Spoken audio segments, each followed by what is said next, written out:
What's happening? What's happening? What's happening, people? What's going on? How we doing? How we doing? How we doing? It is a... Oh, hold on one second. What did Don Allen want?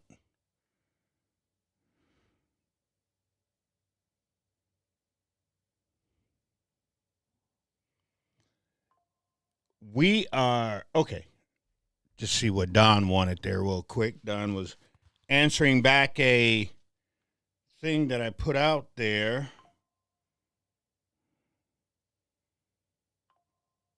about our kids in schooling when they're talking about shutting down the Department of Education.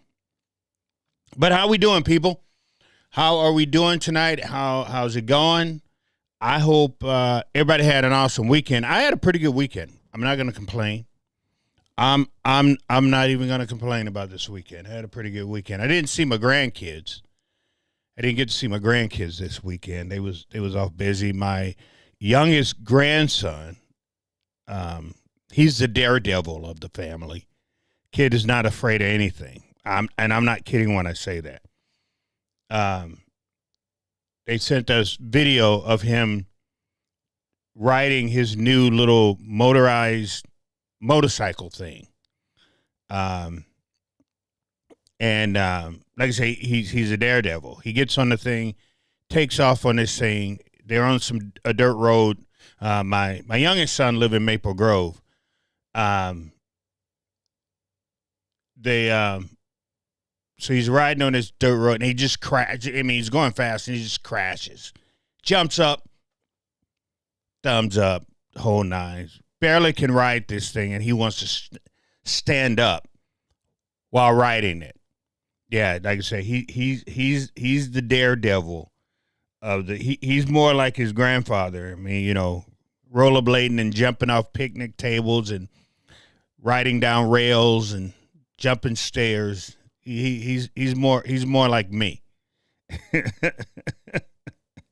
we don't have two cents to rub together. we just go off and do things. That's how I was when I was growing up. Memphis, Tennessee. We'll find the tallest pecan tree to see how high we can climb and see who can climb the highest in these trees, in these pecan trees back in Memphis, Tennessee. Hold on, let me shut this thing off because it's going to be going off like crazy. Some things was going on today. They had I'm not going to call it a protest, but kind of a come together type of meeting, whatever it was, and everybody's wondering why I wasn't there. I'm just not. I've told them over and over, my days of protesting in the streets are over. My last protest was the Derek Chauvin protest that we had, and that was it for me. If like I tell black people, y'all want to see me at a protest, let's go down to the Capitol. Because marching in the streets, only thing they have ever done, look, the protest that happened during the George Floyd situation, people always saying, well, why didn't Tim Walz do anything? Well, he didn't do anything for a couple of reasons. But one of the main reasons he didn't do anything because he felt that he had to let the black people just get it out of their system. It'd be easy for him to just let them get it out of the system, but he didn't think it was going to go that far. Right? And to be honest with you, the protest itself really didn't do anything at all, because there was what change came out of the protest? Seriously, what change came out of the protest? People was asking for police reform. Police was never reformed. A bunch of police left because they could not work under the same jurisdiction as they always have been. If y'all get out here and believe this crap, talking about, oh, the police left because they didn't feel like they were being, no one was behind them. No, these police left because they knew that a lot of the stuff they were doing was wrong. Read the DOJ report. A lot of the stuff they was doing was wrong, and they couldn't do it anymore. So it was like, if I can't get away with what I was doing before, I'm out of here. I'm gone. Look at the police who stayed. Look how they are policing now. Now, the same crime that was going on when some of these bad cops was out here. You know, that one apple that they always talk about, which, you know, kind of turned into many apples. He said, what came out of the protest is that many of my friends, neighbors, and hold on. Let me read this here real quick. I like to make sure that I kind of answer.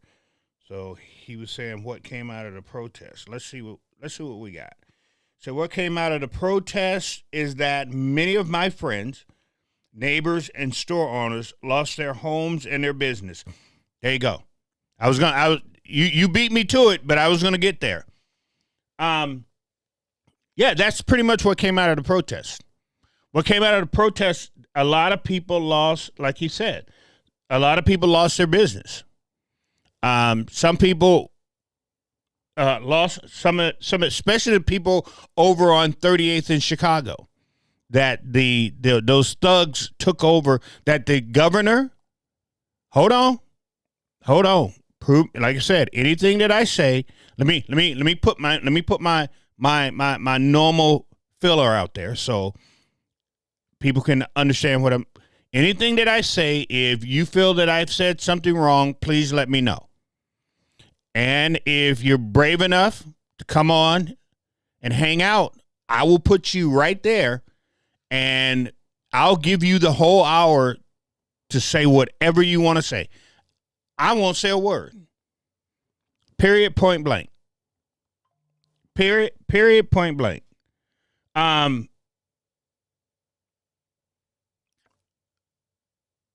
a lot of people lost a lot. And a lot of people outside of the community, outside of Minneapolis, I don't think y'all really realize if you go on, because I've been there and I've videoed, I've done many videos from Broadway. All those businesses, that whole block after the riots was over with, none of those businesses ever came back because, like I said before, the buildings, when they say black-owned business. So let me explain this here to you real quick, okay? So when they say black-owned business, now the business part of it, black people own those, right? They own the product and everything. But the building, there's no black people down there that own buildings in North Minneapolis because the banks won't give us money to own the buildings in the community. Just won't do it. And the reason I say that is because I tried to get a building. I tried to get an investment group together to get a building there in North, and the banks just will not do it. Just will not do it. So when people sit there and go, well, why don't black people own? Because for some reason, don't know why. I have zero clue. I'm telling you this here from experience. There's a building I wanted to buy. I wanted to, first off, I wanted to buy a store that was right there. I wanted to buy a store that was on the corner. I wanted to be that black-owned store there. I couldn't get enough people together to get that taken care of. And then I wanted to buy a building to turn that into a food shelf for the community over there, and the banks wouldn't give us money for that. So For some reason, we don't know. But I guarantee you, if that was somebody from a different country that came over to buy that building, the banks would have done it. They would have done it with no problem. No problem at all. But anyway, like I was saying before, the black people don't own the buildings, right? They just own the business that are in the buildings, and that's it over there. If you go over there now, you will see no black-owned businesses over in that area. None. And the mayor and the governor have done nothing to bring those businesses back. They haven't helped anybody. They haven't done nothing to bring those businesses back. So there's no jobs over there. Okay? There's no jobs in that area over there. That has to change. That has to change. But as I was saying before, when we come down to where we're at with the police and things of that sort, when it comes to the riots that happen, a lot of those policemen, they left because things were going to change, and things did change. And the police was like, if I can't just pull my gun out and just shoot somebody, or if I can't hold somebody down on the ground with my knee and they accidentally die, I'm not going to jail for this. So they left. Let's call it what it is. Call it what it is. When it's all said and done. Hey, another thing, real quick, before I get my mouth running off at the mouth. That's pretty good, Tim. That's pretty good. Hey, but Brad and I was going to say this here from the get jump, but I jumped into something else. That's how it works here. Brad and I are going to be on a show tomorrow. Brad, who is running for governor of this state of Minnesota to make a change and to make sure that we can bring Minnesota back to what it should be. I would like to bring it back to in 1990 when I first moved here to Minnesota. I would love it if we could go back to 1990, where we had a prosperous downtown where people go down there to hang out, to have a good time, to enjoy themselves the whole night. I used to love going downtown. I would love to have those downtowns where I would rollerblade and hang on to the back of the bus. I told you I was crazy. I rollerblade and hang on to the back of the bus and go down Washington on back of the bus to get to the parking ramps so I can come down to get up. I'd love to go back to those days. That's where we need to be, where your kids can go outside and enjoy themselves and have a good time, and you don't have to worry about them. I mean, if you didn't grow up in I got here in 1990, and from 1990 to 1996, Minnesota was one of the best places ever. My wife and I would go out. We go downtown, we enjoy ourselves, have a good time. I didn't even worry about carrying a firearm. I didn't worry about somebody jumping us. I didn't worry about walking in the parking ramps. I didn't worry about any of those stuff. Any of that. We go downtown now, I'm serious, we go downtown now. And I tell my wife, okay, I'm carrying.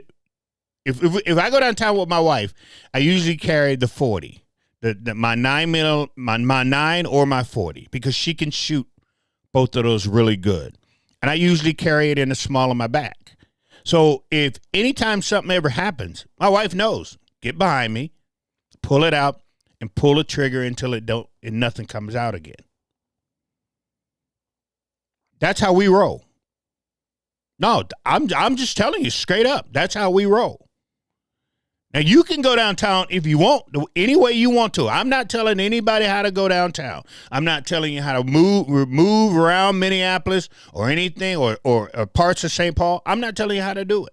You do what you want to. But I'm telling you the way I roll. If I don't have my wife and my grandkid with me If I'm rolling by myself, more than likely I got my 40 or my 45. And then there's days, it's according on if I'm going out on Rice Street or Maryland, over in St. Paul or University or Snelling, then I may put my 38 on my ankle. I'm not stupid. Y'all can run around here and listen to what Mayor Fry and what Tim Walz tell y'all if you want to. I know the streets very, very well. I know the hot spots. I know where to go. I know where not to go.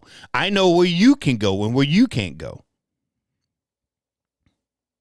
And y'all can let Minnesota and these stupid gun laws and these bonehead Democrats, especially these white liberal Democrats, that will never go in certain places, but yet will write a gun law to swear up and down that gun law is going to do something to stop one of these here thugs who are shooting each other from shooting you. I'm more worried about, I'm more worried about two boneheads seeing each other on a corner who's fighting each other. I'm more worried about them shooting each other at each other and being in the crossfire. I'm more worried about that, really, than actually somebody actually sticking me up. That's what I'm more worried about, because it's at a point now they don't care. They don't care who they shoot when they're trying to shoot their target. And the problem is they can't shoot. Half of them can't. See, and here's the thing about this, right? Here's the whole thing about this. So some years ago, I went around saying, let me teach them. No, seriously, I'm not kidding. I'm not kidding. I was being dead serious. They thought I was joking. Some years ago, I was going around saying, give me money so I can teach them how to shoot. If they're going to shoot each other and not shoot public, let me teach them how to shoot. No, y'all think I'm joking. I'm dead serious. I'm dead serious. When they had all that shooting that was going on, they shot them babies. When the kid that got shot, when he was talking to his mom on the telephone, he was walking and he was in the path of two thugs shooting each other, and the kid was on the telephone with his mother. By the time the phone and him hit, he was dead already. They shot this kid right before Christmas. They shot him right before Christmas. He died because they was shooting each other. So I'm sitting there going, hey, I know how to take care of that. I can fix this problem. I can fix the problem that two thugs are trying to shoot each other, but an innocent bystander gets shot. How do we fix that, Rev? Give me some money. Let me take them to the range, to my outdoor range. I will teach them how to shoot. So when they're shooting at least they shoot each other. Everybody's looking at me like, he crazy. No, I'm not crazy. I'm being dead serious. I'm dead serious. If y'all don't want to stop them from shooting each other, at least let's make it to where they do hit each other and they're not shooting everybody else. I wasn't joking, man. I wasn't joking. I wasn't having it anymore. Bystanders getting shot because they don't know how to use a firearm. Here, let me teach them how to use a firearm. If we do it that way, then it'll be least of them. I'm not apologizing for what I just said. If you can't, listen.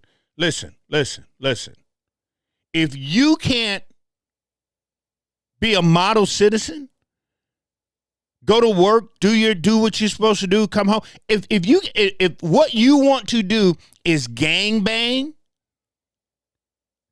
I or any other citizen, taxpayer who is doing everything they're supposed to do should not be shot by your stupid by you being who you are. You want to get him? Here, I'm going to teach you how to get him. Just him. because just him is shooting back at you. I'll teach you how to get just him. So you're not shooting a woman and a baby. Some dude that's taking a little girl out for ice cream, and all of a sudden, bam, daddy gets shot because two boneheads are out here acting a fool. They can't live among the citizens.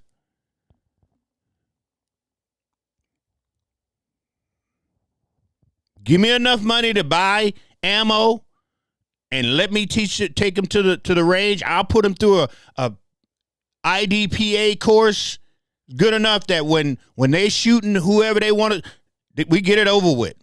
Let's get it over with now. Get it over with. I'm tired of this stuff, man. Y'all don't anyway. But anyway, did I tell you Brad and I was going to be on a show tomorrow? So Brad and I is going to be on this show. So once we get it, we'll go ahead and drop it, so you guys can take a look at it in the whole nine. Well, let's rip it up. Let's get into it, because I want to talk about something tonight. Because see, here's the things that like I said, that gets me. Right? Here's the things that get me. And I'm glad this lady asked this question today. I really am. Because it's something that I always get beat up about. People always wonder about. And I want to break this down and explain it to her. So today, I put this out there. I said this morning, I said, I see you, and I told this lady because she asked me a question. And this is a question she asked.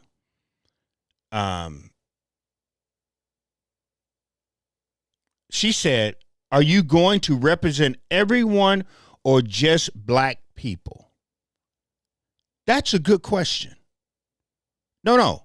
And a lot of people, and I really wanted to get ahead of this, because I know how some people would take this question, right? I know how some people will take this question. And I said to her, I see you don't follow me, so one would think that. And I told her, I said, I help all Minnesota, no matter the color of the person. I don't have that type of bone in my body. Because let me go back a little bit so people can, I guess, kind of understand a little bit. It's just funny to me because I get it from both sides. And what I mean by this is this here. If I talk about white people get mad at me for talking about white people, like going, hey, you have no right to talk about white people. You're a black person. And when I don't talk about white people, they get mad at me and go, oh, wait a second. You all just about black people. So I get it both ways, because when I'm talking about poor white people, which you never hear even white people, name me, no, seriously, right now, somebody, name me a white representative, whether it's a senator or a member of the House of Representatives, Republican, that you hear talking about poor white people, that you hear talking about helping poor white people. Name one, please. Do that for me. Name a bill that the white Republicans have put down on the table to help poor white people. I'll wait. Name a bill right here in Minnesota. Name me one. I'll wait. I'll drink my lemon water. I went home and I forgot, I had to go all the way to Memphis, Tennessee to be reminded how good lemon water was. So I started drinking my lemon water again. But y'all think about that. I'm gonna take me a couple sips of my lemon water here.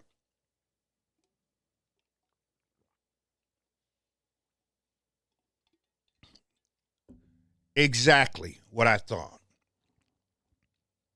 So when Lauren, is her name Lorraine or Lauren? Look like it's Lauren.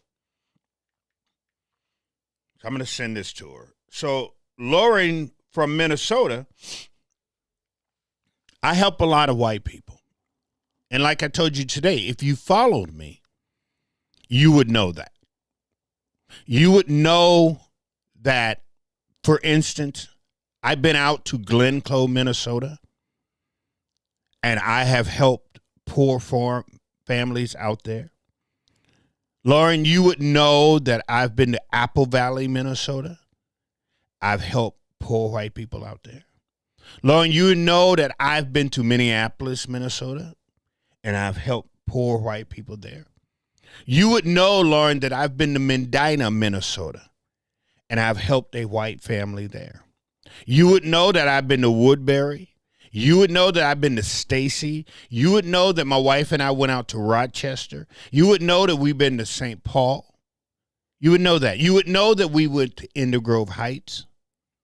But I don't talk about that much, Lauren, because you don't even hear white people talking about poor white people, do you? You don't. You don't. When is the last time you've heard white people talk about their poor brethren? There is a trailer park on 81 going towards Rogers. Do anybody know about that trailer park that's over there? Right behind the Quick Trip that they just built. There's a lot of families that we have helped, poor whites, out of that trailer park. No, Lauren, I only talk about people like that looks like me that I help. Then I don't piss nobody off. Because when I do talk about the white people that I help, even black people get mad at me. Why are you helping them? So I get it from both sides. I get the white people telling me to shut up about it, and I get the black people mad at me that I did it. So you don't hear me, Lauren, on here talking about helping poor white people, because people don't want to hear that. And I'm not kidding when I say that. That's why I don't say anything when I do. Christmas this year, we helped 2 families, right? We did. This year, Christmas, we helped 2 families of poor white people. Half of the white people in the encampments, we help. But I don't talk about that, Lauren. So, Lauren, when you said on here that you heard rumors that I don't like white people, that's a lie. And I'm glad. You know what? I'm glad that you did, Lauren. Lori, I'm glad you did your research on me. Thank you. You're probably the first ones who had come to my page thinking one thing and then followed me because you realized certain things were just a lie. Like I told you, I was on your page today, and I found 5 people on your page that I blocked. Here's the reason I will block anybody.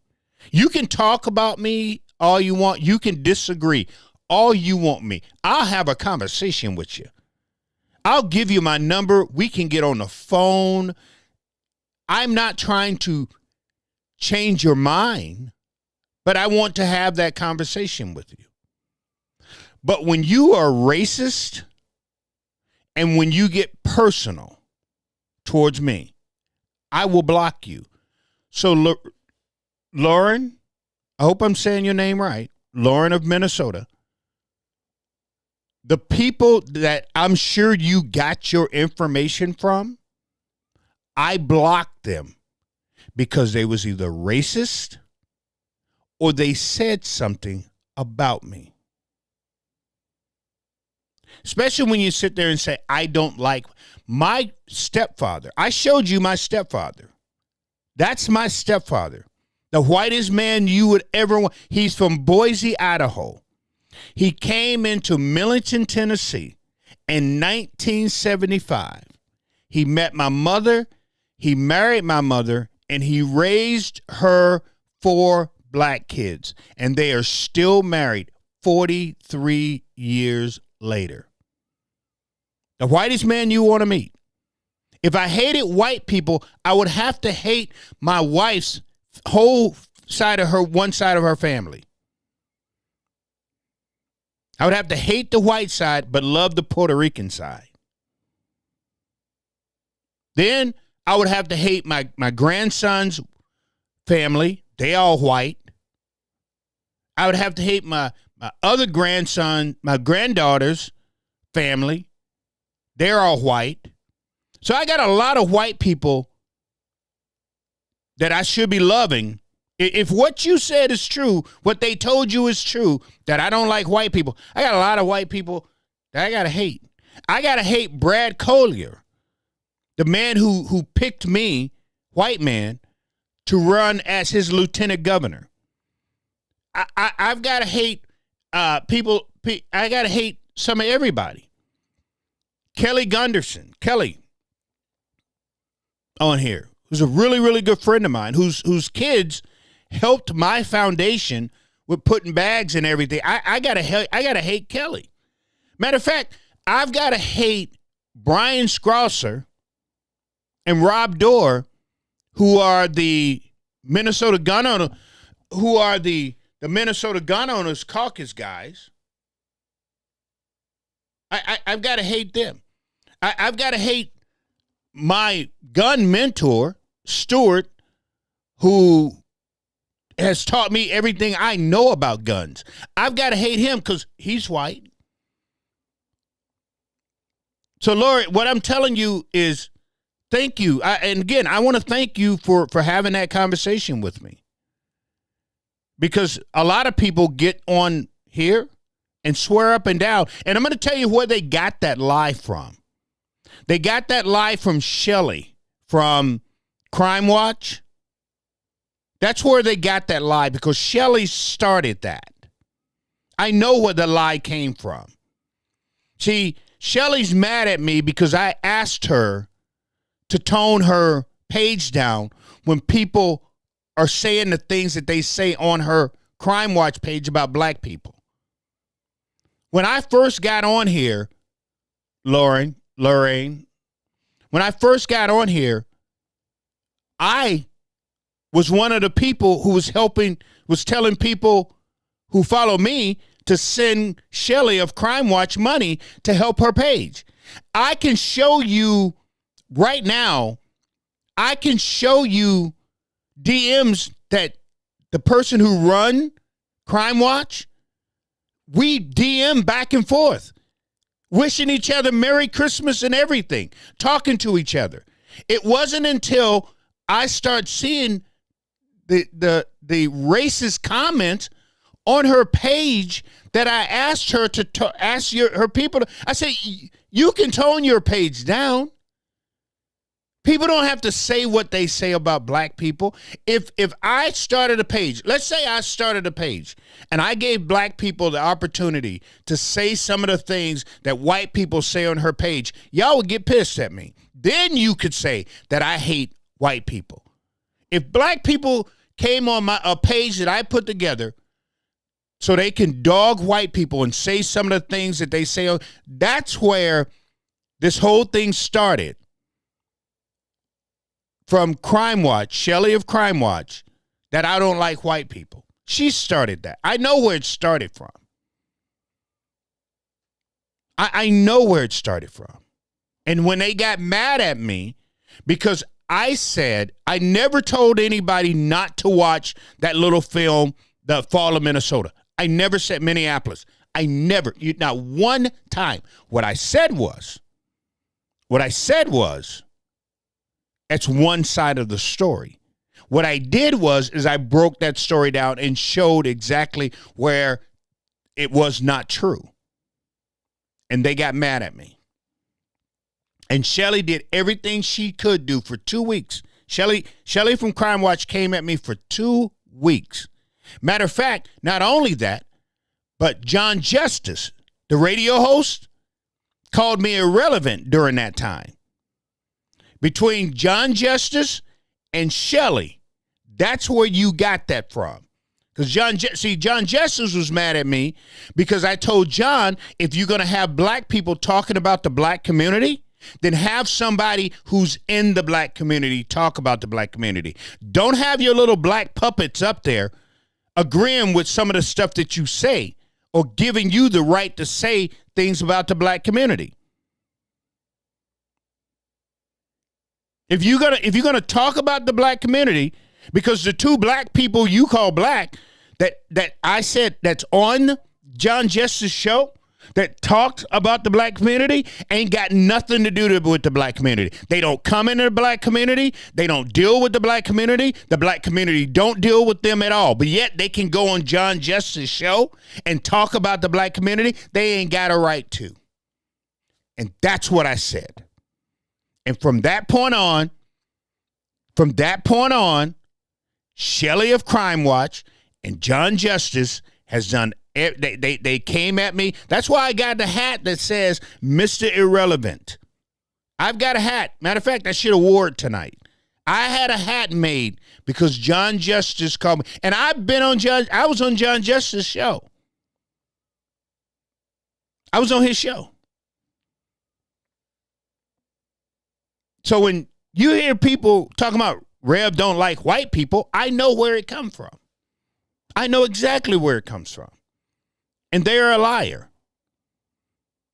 I was on John Justice's show. But yet, he calls me Mr. Irrelevant. Shelly and I would DM each other back and forth from Crime Watch. But she puts out there that I don't like white people. No, I told y'all. You go to Acts 16 and 16. And in Acts 16 and 16, when Paul told the spirit to come out of that woman, they got mad. When Paul started telling the truth, they got mad. When Paul said enough was enough, they got mad. When I start telling the truth, they got mad.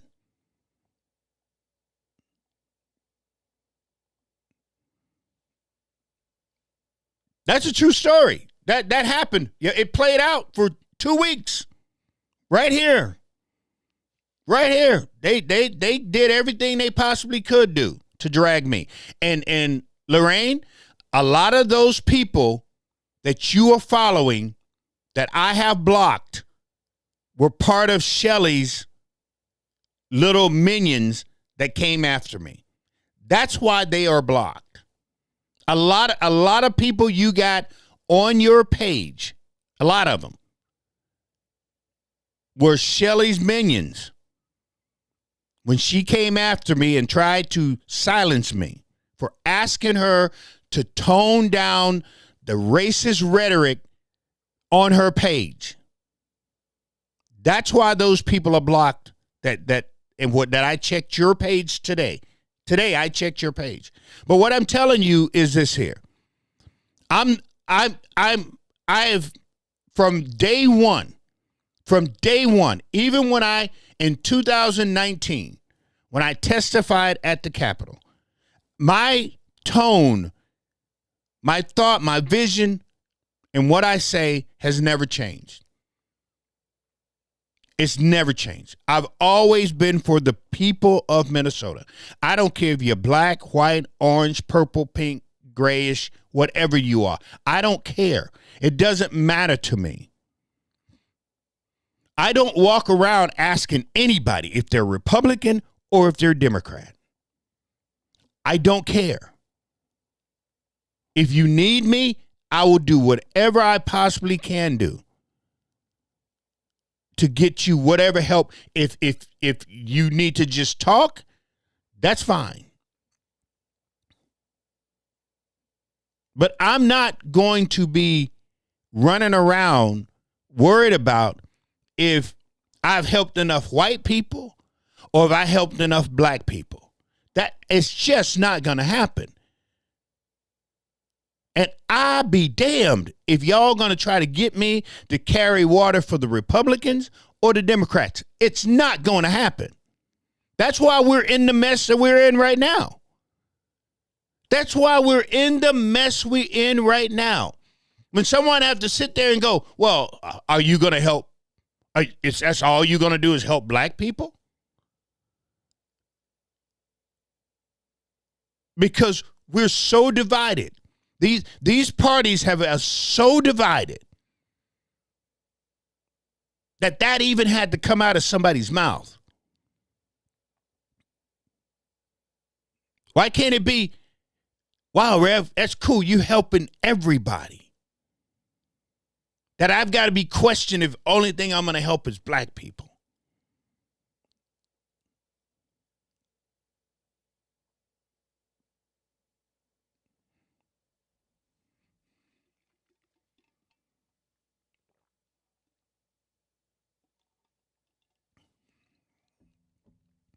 Why don't you guys ever ask why don't Republicans ever really try to come into Hennepin County?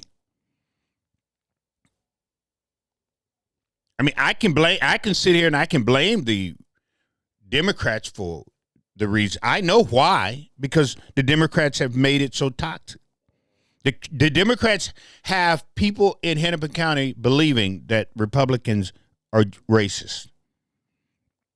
If y'all knew, this weekend, I spent all Sunday going to church, convincing them, having to convince them that we can turn a tide here in Minnesota, not on a party front, not being a Democrat, not being, because they told me point blank, we're not voting for you, Rev, if you run under a Republican ticket. That's exactly what they told me. We will not vote for a Republican. Went to 5 churches. 3 churches told me that. The other churches said that we will think about it. We'll see about what the platform is. So 3 churches I've got to convince and get them in the headspace of saying, you're going to be different than any of the other so-called black Republicans that does nothing. There's 2 black Republicans, right? They are. I saw a picture today with Lisa DeMott with a bunch of white women. They did something or whatever. You never see Lisa with a picture like that with black women. And she's black.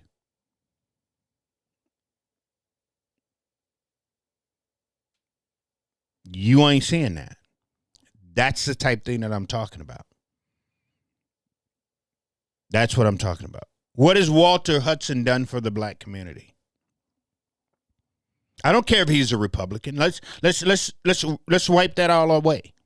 He knows the plight of the black community. He knows what the black community is going through. What has he done?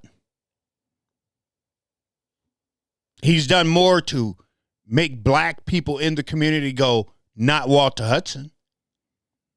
He's done more that way than he has for them to go, yeah, Walter Hudson. So now, for what him and Lisa has done, I've got to go try to clean that up.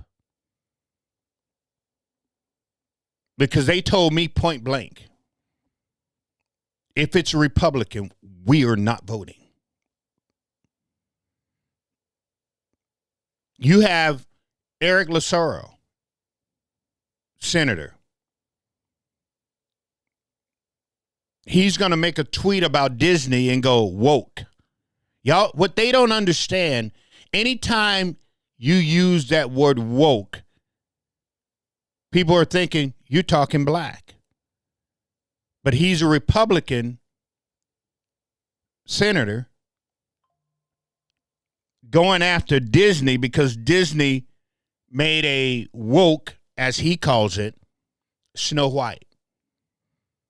It's things like that that the Republican Party don't understand. They don't get it. And I can tell them 50 million times. It's because it's in their blood and it's what they do. They can't help it. Eric Lassaro couldn't sit back and go, you know what? I'm not going to call it woke.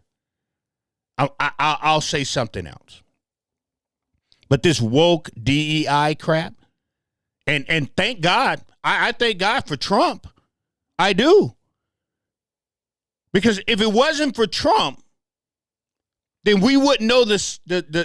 We wouldn't know the truth about DEI. Correct? That DEI has helped more white women than anybody. We didn't know that. Everybody thought DEI was what? Black folks. Correct? Yeah, you did. Yeah, you did. Yeah, you did. Yeah, you did. That's why you so. But the more we got into DEI, the more it came out that it was white women. Correct? So that's what. That's why. That's why I was sitting there having coffee. I was having cocoa. I can't drink coffee. And the other person was having coffee. And I asked him a question. I go, if y'all know that DEI help white women more than black people, why y'all fighting against DEI? It helps white women. So why would you bite the hand that feeds your people? That's what this thing is not making sense to me now. We know that DEI help white people more than it helps black people, but you got white people hating on DEI. Make it make sense. No, seriously, somebody make it make sense. If DEI was helping more black people, I would be fighting for DEI. I don't care. Get rid of it. I could care less about DEI. I'm not boycotting Target. I'm not boycotting Walmart. I'm not boycotting nobody. That ain't happening. No boycott here. Even though I don't shop at Target, I may go to Target just to buy a pack of gum. Target dropped all the DEI, blah, blah, blah. But we know DEI help white women. And you got white people hating on DEI. I was going to ask Eric Lassaro what woke is, and he probably couldn't tell me. He probably couldn't tell me the true definition of woke because he's never looked at it. He just listening to what the right wing has told him woke meant.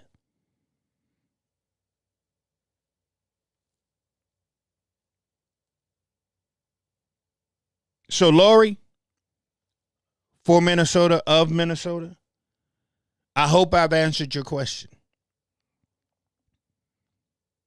I'm about the people. I'm about the people even when they don't look like me. I know what Minnesota was when I first moved here. I left Anaheim, California to come here to Minnesota because my wife is from here. And when I got here, I had no problem leaving. When I first got here, I stayed in Elk River because that's where her foster parents was. So I had to stay there for a couple of days until we got things ready in Rockford. And I moved to Rockford, Minnesota, and I lived with her dad. And I finally got a job, and we ended up moving into the apartments. If you go down 55 and you, right before you get into Rockford, right before you cross the bridge, if you look up to the left-hand side, going towards Buffalo, if you look to the right-hand side, I'm sorry, there's some blue apartments up there. Those are the first apartments that my wife and I ever lived in. Right there. And anytime I want to play basketball, and when I got here in 1990, I was like one of the only black people in Rockford, Minnesota. I was one of the only black people. There was one other black guy, and we used to go down to this is when I used to smoke Newports. And there was a park, because her dad lived right across. There was a trailer right across the street from the park that her dad lived in. And the other black guy that was in Rockford at the time, we used to go to the park and sit there and just talk and smoke Newports. And so when I wanted to play basketball, I would have to go into North Minneapolis, go up to North Minneapolis to play basketball. And there was, back in those days, there was no shooting. People weren't getting killed at a gas station. People weren't getting shot and killed at a liquor store. I mean, there was problems, don't get me wrong. But it was nothing like once 96 hit. The wife and I, we would go downtown and have a good time and go eat, go dancing.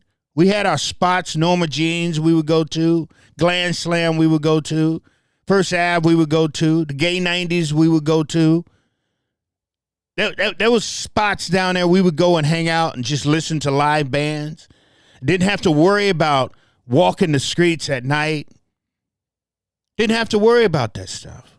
When I first got here and I used to rollerblade on the lakes and then I rollerblade down Lake Street, I didn't have to worry about people just wandering the street. I could read every sign on Lake Street. You can read it, right?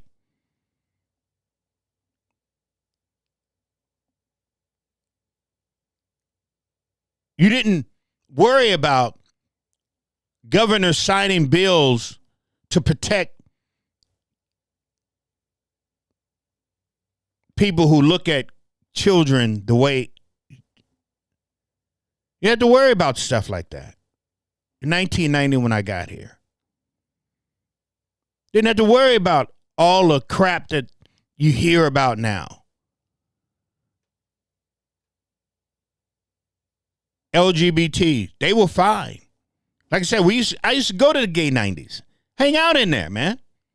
I go up and watch the drag shows.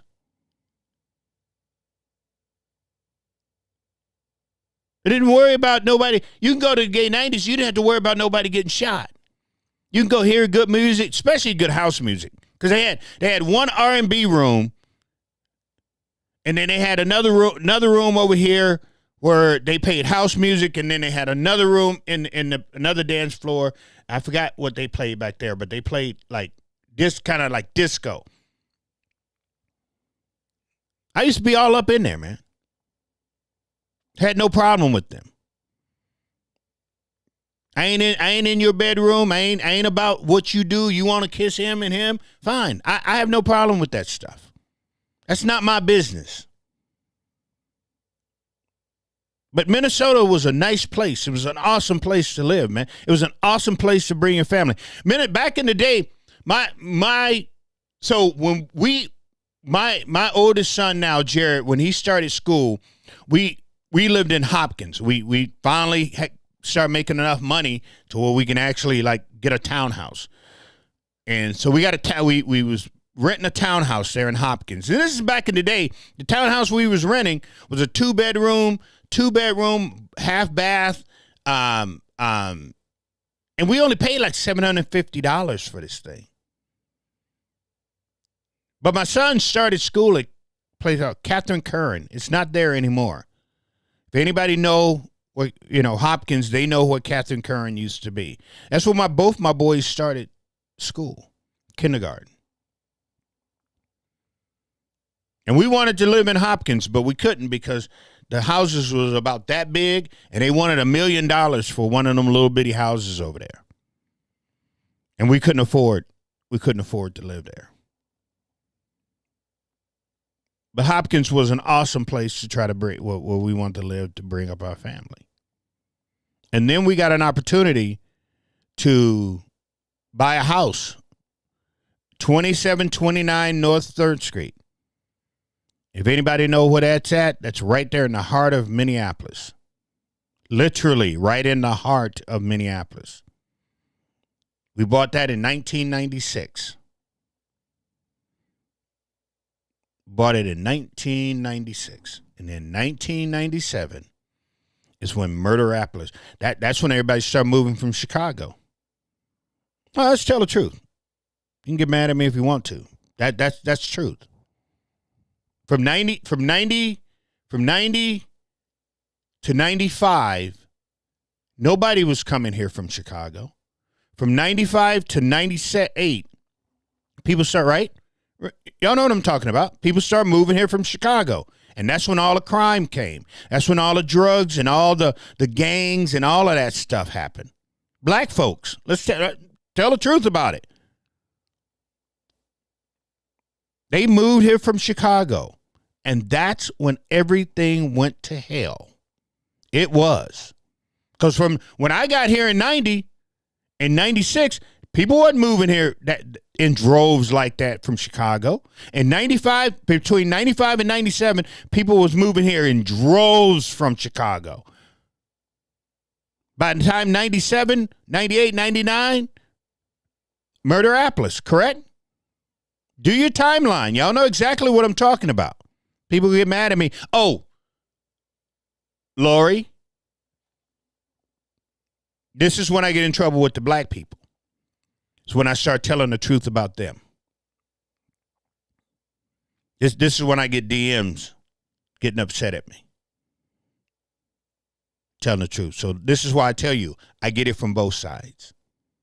I get it from the white folks and I get it from the black folks. I'm shocked you didn't hear anything about me from a black person versus the white people that you have on your page that you blocked. But that's exactly what happened. And then all of a sudden, all these here gangs just start popping up like crazy. And then you couldn't go downtown. And then, so what happened was they knew the gangs were here. They didn't know what to do about it. They didn't know how to deal with them because they had never really had gangs here in Minnesota until they came in from Chicago, Gary, Indiana. And then they start coming from California. Right? And nobody knew what to do. They didn't know how to deal with them. They didn't know what to do. And then they start shooting and killing and all of this here's type of stuff. This is what happened.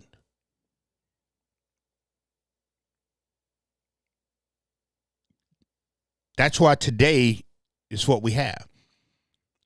They were able to take and keep the gangs under wraps. Say, okay, you can gangbang all you want, but you only do it in Minneapolis. Right? You don't pretty much hear gangs anywhere else, right? St. Paul. Then they moved over to the St. Paul area. Okay, as long as you keep it in Minneapolis, in North Minneapolis and St. Paul area. Some certain St. Paul areas, y'all can gangbang all you want. And sell drugs and do whatever you want. But then come COVID. And they locked them down. You know, how do we get drugs out to suburbs? Because before that, you go on Broadway and there was a line of BMWs, Mercedes, Cadillacs, 150s, 250s, Dodge Rams. Oh yeah, that used to be a line coming off 94 on the Broadway. Get their little dope, get back on the freeway, go home. Get their little dope, go down 55, go home. Get their little dope, go down 94, go home. Go down 394, go home.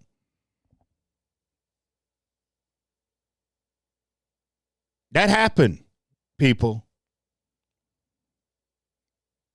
And the police just let it go.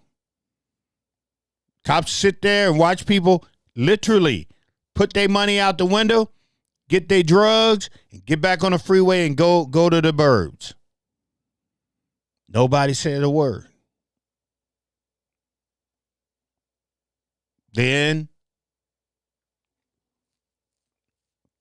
COVID hit, and them boys was taking the trains out to the suburbs, driving that dope out there to the suburbs. Still doing it.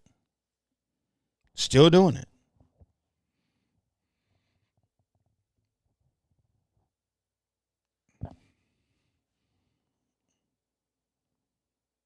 We can come together to sell dope and to buy dope. That's funny. We can come together for that, but we can't come together to pull Minnesota back together for our kids and for our grandkids. We're gonna leave them with one of the worst states ever. And we want to sit here and fight about who do what for who, instead of us all coming together. We want to fight because you're a Republican and you're a Democrat. We want to fight because you're a black person and you're a white person, instead of coming together and stopping some of the craziest things. Think about it. Think about this. That a governor would sign a bill for pedophilia.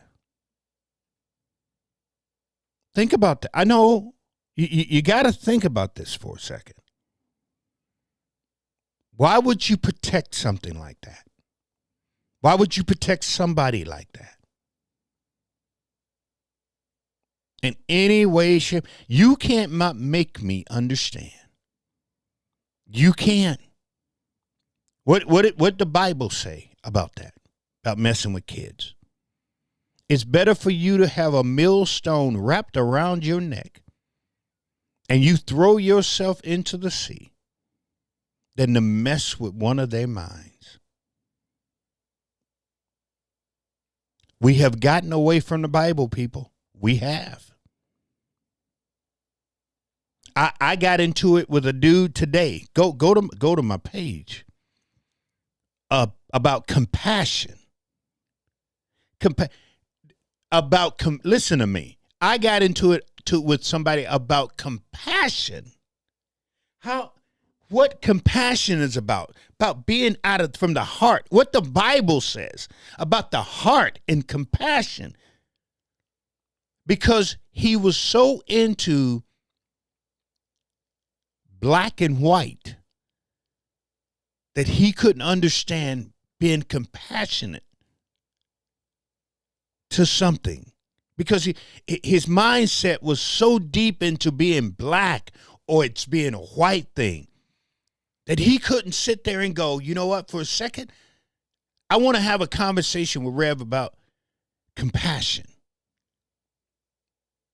He couldn't do that. No matter how I put it.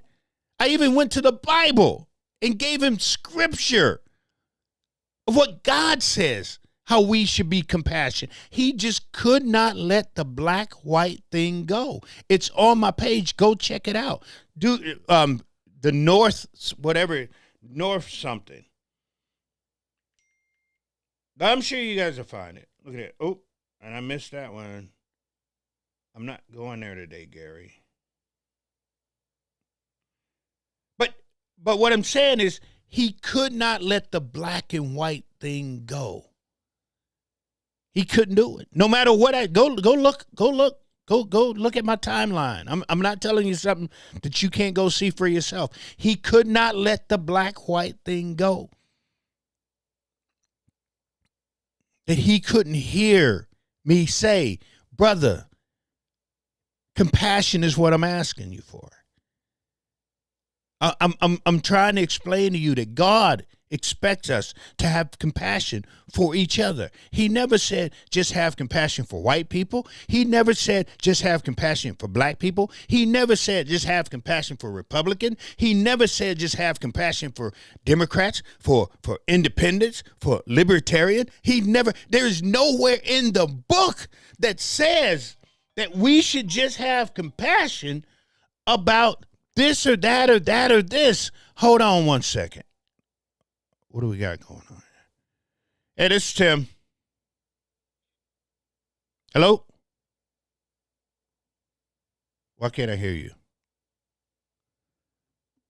Hold on one second. Can you hear me now? Hey, Carl, what's going on, bro? Hey, I got Dexter on the line with you. Oh, you do? Dexter Taylor. Hold on. Let me do this here. What's happening, bro? I'm right in the middle of my get. Hold on one second. Don't go nowhere. I got to get my. I'm gonna switch this over. I didn't know you was gonna call today, bro. Yeah, that you are. Hold on. I'm gonna put you. Let me put you on here. I got a couple things I gotta do here real quick, and then we're gonna get you set up here. Hold on one second. Can you hear me now? Can hear you now. There we go, Dexter. Mr. Dexter Taylor. Yes, sir. For those who let me do this here. You know, I was just about. All right. Oh, something just happened. Hmm? Can you still hear me? Something just Check happened 1 to 2. my. Check 1 2. Okay. Yeah, I still got you there. You got me? Still on the phone. All right. Yeah, Yep, I can hear we you. can hear you. Perfect. Yeah. Perfect. Okay. Perfect.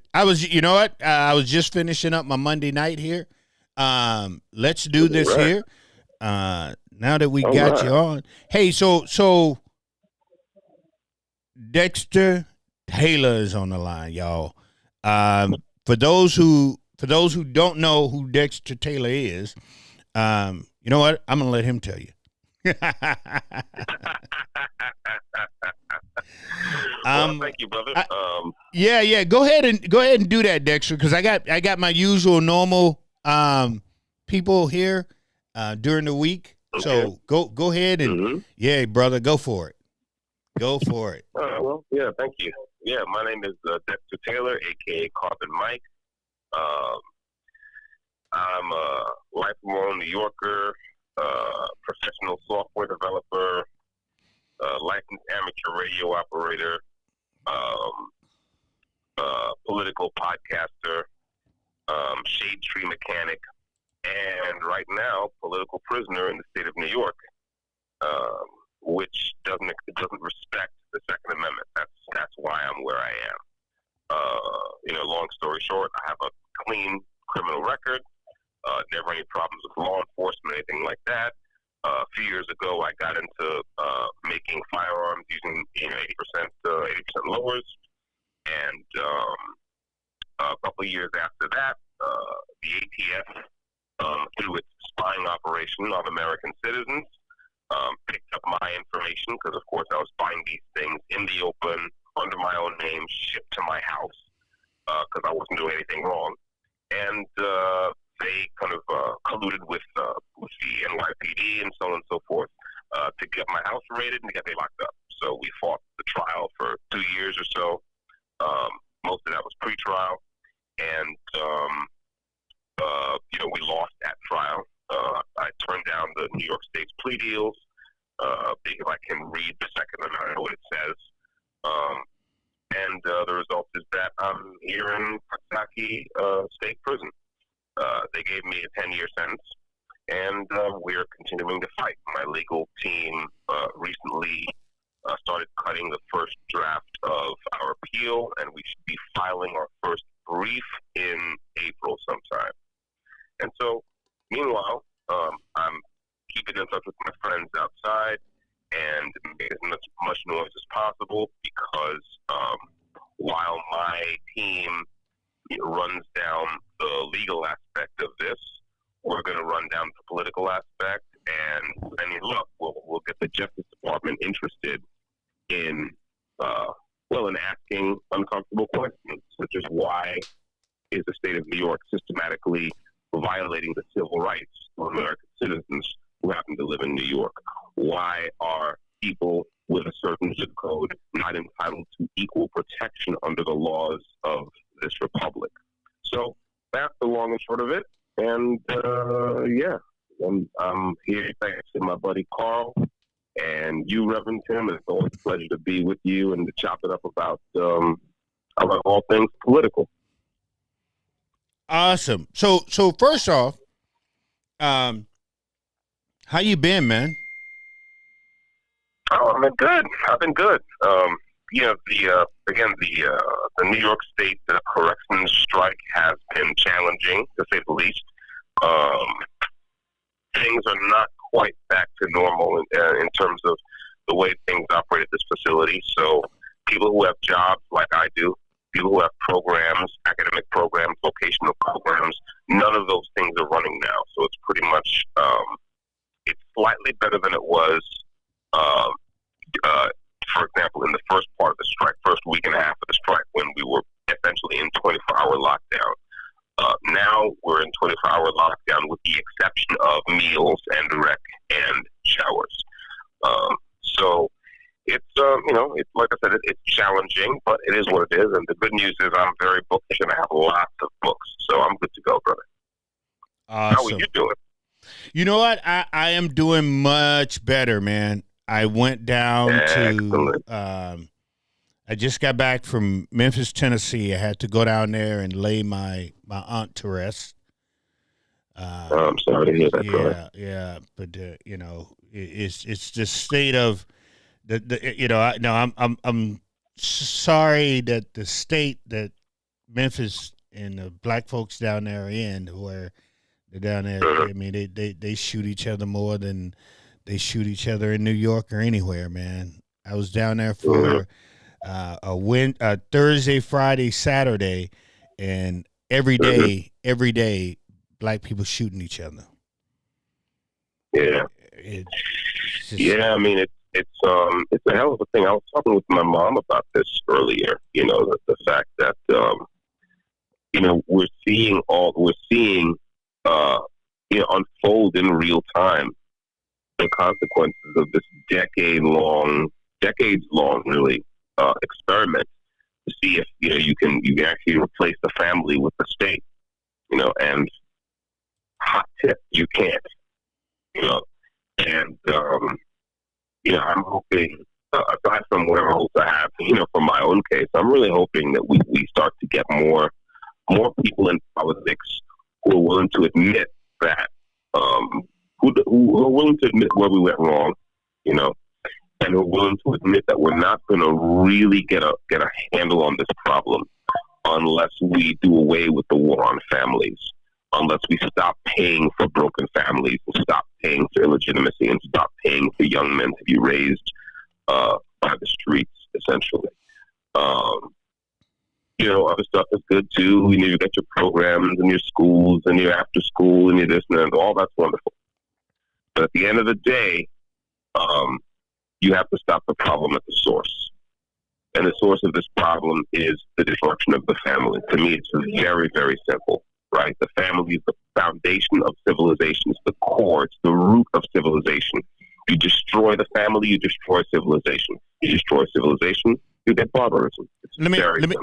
Let me ask you a question, because I was asked. I had the opportunity to sit down with an older white man just the other day, and he was saying pretty exactly almost what you're saying right now. But here's the thing: when we talk about, we know right now what we need. We need a dad in the house, right? Yes, sir. We need a mom and a dad, yes, sir. Correct? Okay. Yes, sir. So how do we march towards that? How do we get these little 16 and 17-year-old boys to understand that it's better for them to go out and get a job and make a place for, if they do have a woman moving in with them or they want to start a family, they've got some type of foundation to go off of, instead of running around here now putting a little wee-wee in every little girl that they can get and getting these little girls pregnant. And here we are with grandma now, who is, 29 years old, taking care of 2 kids. Where do we go from? Okay, so yeah, go ahead. I've got good news and I've got terrible news. The terrible news first. There is no one solution. I mean, just what you said, how do we convince these 16-year-olds? It's like right away, you come to one of the issues, which is that once the family is broken, by the time a kid is 16, they're very much harder to reach because they've already, reached adolescence coming up in a broken family. Okay. So, but here's the good news. There are some common sense things we can do. Again, we can stop paying for legitimacy. Cultures don't change overnight, and governments are not very good at managing culture, so to speak. So we shouldn't rely on governments for that. But we can do one very simple thing is to get governments in place that are not incentivizing brokenness, are not paying young women to have children they cannot afford to raise. And we can start looking at some of the laws that, quite frankly, even without the terribly designed kind of welfare systems that we've had in place for decades, even without those, we can start looking at some of those laws that kind of make it not worth your while if you're a rational young man to get married. Now, 16 is a different kind of thing. Teenagers will get to that separately, but for a young man who might be looking to get married, the fact is that we've allowed the laws to evolve to such a place that it's not really worth it for young men to get. The risk is not worth it. So we've got a lot of work to do. We've got to try to solve the problem at the supply side of the problem, meaning stop creating illegitimacy by incentivizing it. We've got to figure out ways to reach teenagers who are already kind of at risk or in the street life. And that's probably not going to be a government-only solution because you're going to need different kinds of programs to reach different teenagers at different stages depending on their experience. There's a whole mental health aspect. There's there's all this stuff. And then you need to, for kids who are a little bit older, for young men, I should say, who are a little bit older, we need to make it worthwhile for young men to get married. And by the way, another thing we need to do is figure out how to get some more economic growth in our cities, some more bottom-up economic growth in our cities. What I mean by bottom-up is that it's not enough to have laws in place or to put measures in place that increase the prosperity of business entities that are already established. Right? Yeah, that's wonderful for those entities. That's wonderful. But bottom-up growth is something different. And what you find when you look at cities, especially Democrat-run cities, is that many of the things that young men could do, the legitimate things that young men could do, the nonviolent and productive things that young people could do to make a living, are illegal. You mentioned Tennessee. I understand, unless the law has changed recently, that in Tennessee, a young woman, for example, you're breaking up a little bit, Dex. You're breaking up a little bit. Hang on a second. Let me reposition here. Is that better? 1, 2, 3, 4, 5. Is that better? There you go. Okay. So in Tennessee, which you mentioned, unless the laws changed recently, it's illegal for a young woman to decide to make some money on the side by doing her friend's hair in her living room, right? Unless she has a certificate. Now, why? Why is that? I would submit that makes no goddamn sense whatsoever, right? It's like, if we really care about the underclass, if we really care about so-called poor people, then why are we adding all this additional process and cost, to their ability, or rather putting all this process and cost in the way of their ability to turn whatever skill sets they have into money? That's a huge problem, actually, right? So, and here's where my libertarian friends have a point. I'm not a libertarian. There's way too much government. There's way too much municipal government. When people talk about too much government, when conservatives talk about too much government, they almost always end up talking about the right of some energy company to dump more effluent into a stream or something like that. Well, okay, that's one argument. But we always end up on the other side of that discussion with rules relaxed for established capital centers. And we have to realize that we've got to figure out a way to relax these, or do away with these regulations that get in the way of very tiny capital centers, the size of one or two people, right? People who may not look good on paper, but have some skill sets, some assets, something they can turn into money, something they can turn into prosperity. We've got to figure out how to get government off the necks of those people. And in these cases, I'm not talking about the federal government. The federal government is not an actor here. We're talking about municipal and state governments. And this is a conversation that I haven't heard a lot of conservatives or self-described conservatives having. So it's all across. And of course, the last thing is we have to kind of shift our economic footing as a country to reward work and industry rather than usury speculation. I mean, that's just how that is. I mean, it turns out it matters where you make things. It turns out that making things matters in the first place. And it turns out that, usury and speculation can be very profitable, but the profitability of those kinds of things is not the same as the kind of a broad, rather I should say, it doesn't necessarily give rise to the kind of broad prosperity that you see when you see a country with a broad industrial base, and that has an interest in actually doing things as opposed to just playing games with numbers and spreadsheets. So I'll pause there, but it's a big job ahead of us. And again, there is no one solution. There's no one law that a president or a governor or even a mayor can sign. No one bill, I should say, they can sign to solve the problem. But we have to start where we can start. And someone's going to have to tackle the whole illegitimacy problem. Someone's going to have to tackle K through 12 and the brokenness of that system. Someone's going to have to tackle the foster system. Someone's going to have to tackle marriage laws and how hostile they are to men, to fathers. And someone's going to have to tackle homegrown industry and how we can kind of allow people who live in kind of marginal situations to capitalize on their own native hustle. Okay, to try to break the cycle of poverty. So that's my answer. No, that's pretty much breaks it down. Yes, sir. And my mindset is what you said at the end there. That circle of poverty is where we need to start. I was talking about tonight. I was talking about tonight when I was going over something somebody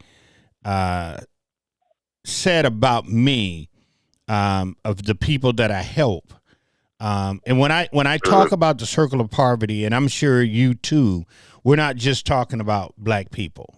I mean, because we got white people who are in the same pockets that a lot of black people are, and that's one of the things what a lot of so-called well-off white people don't realize is that a lot of poor white people live in the pockets where poor black people are also. And by the way, so sorry to interrupt you, but these people you're talking about who don't get it really need to go read the vice president's book, Hillbilly Elegy, because I've read the whole thing. I've read significant excerpts from it, and I can tell you that he gets it because he understands it's the same kind of dynamic we're talking about. It's the same subsidized illegitimacy, right? It's the same dependency. It's the same cycle, right? So yeah, this is not just about black folks. Exactly right. Go on. I'm sorry. No. You're right. And I try my best to get people to understand that, because one of the things that I asked somebody to do tonight for me was to show me a bill or tell me one of the Republican senators or House of Representatives who have spoken on or have the voice for poor white people here in Minnesota, and nobody could do it. Right? Nope. But yet, Dexter, watch this here. People get mad at me for telling the truth. Yeah. And you understand? I mean, how do we help these people if you don't want the truth? How do we make a difference with these people if you don't want the truth? If the only thing you ever want to hear about is, the downtrots of black people, but you don't want to understand that in the midst of those black people are white people, How do we change this thing? How do we make this thing different than what it is right now? You understand what I'm saying? Well, I understand exactly what you're saying. And here's the thing. That's the catch, is that, what am I always saying? What am I always saying? And, when I go on podcasts, when I guest on spaces like yours, we're going to have to love each other or perish. What do people think I mean when I say love each other? Do they think I mean, have a particular emotion about each other? That's not what love is. Love is a discipline. It's a challenge. Yeah? It's a set of responsibilities. We have to feel ourselves responsible for our fellow human beings. Doesn't mean, and again, we're not talking about just, voting for a politician who's going to go and expand the welfare system. That's not love. That's just delegating the responsibility of serving a fellow human being to someone else. I'm not talking about that. I mean that we have to really understand, get right in our minds first, before anything else, that this is an American problem. It's an American white problem. It's not a black problem. It's not those people over their problem. It's an American problem. This is our home. This is our home.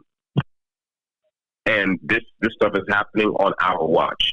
So we have to do what we can on our watch to fix it. Right. Because it's not like anybody going anywhere.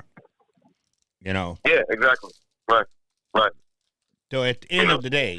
So, I mean, yeah. Go ahead. Yeah, I'm not just going to say that. I mean, that's it. It's like, I think I always say that's really the first step is that spiritual revolution. And it sounds grandiose, but it's not, because spiritual revolutions happen all the time. It's just that, you don't read about them because they happen internally. That's how they work, right? But I'm saying that we need to start realizing that, wait a minute, this is real. This is a real issue, and we can't get so caught up in cheerleading for this president or that senator or what have you, that we forget what an economy is for. What an economy means. What the word economy means. The word economy means home. It comes from the Greek word that means home. Right? So this is the thing. And again, I can boil it right all the way back down to families. That's really our moonshot project is to revitalize and to strengthen the American family. People make a lot of noise about nuclear families. I don't really care too much about that. I happen to think extended families are really the tradition that resonates with most people. Because most people, if you go back even just one or two generations, you'll find that they understand, black or white, they came from a place where it wasn't just mom and dad and the kids. It was the extended family. It was aunt so and so down the street. It was uncle so and so across the way. It was these kind of family and close friend connections that enabled you, as a young mother, for example, to essentially get free child care, and serve that as an escape valve or as a release valve for the tensions that inevitably crop up in a marriage, and especially in marriages that take place where, sometimes both people have to work, and we're not living in a condition in a society where there's lifetime employment like there used to be. So, call it what you want. Again, I like the extended family, but whatever it is, we need to start incentivizing people to actually form stable family units.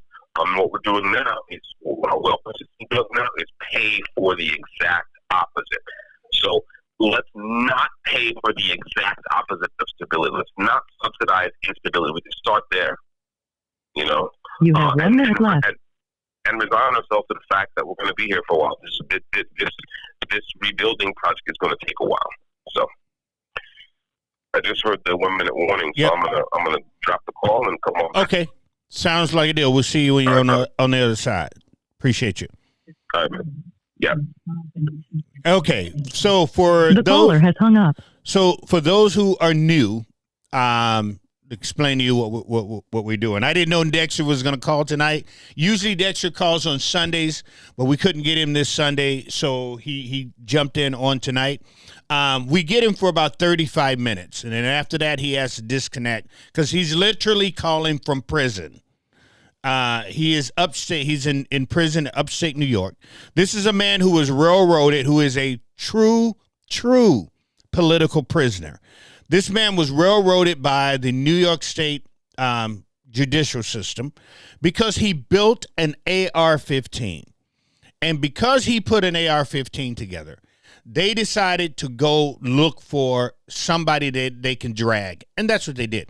He wasn't selling it. He wasn't trying to sell it.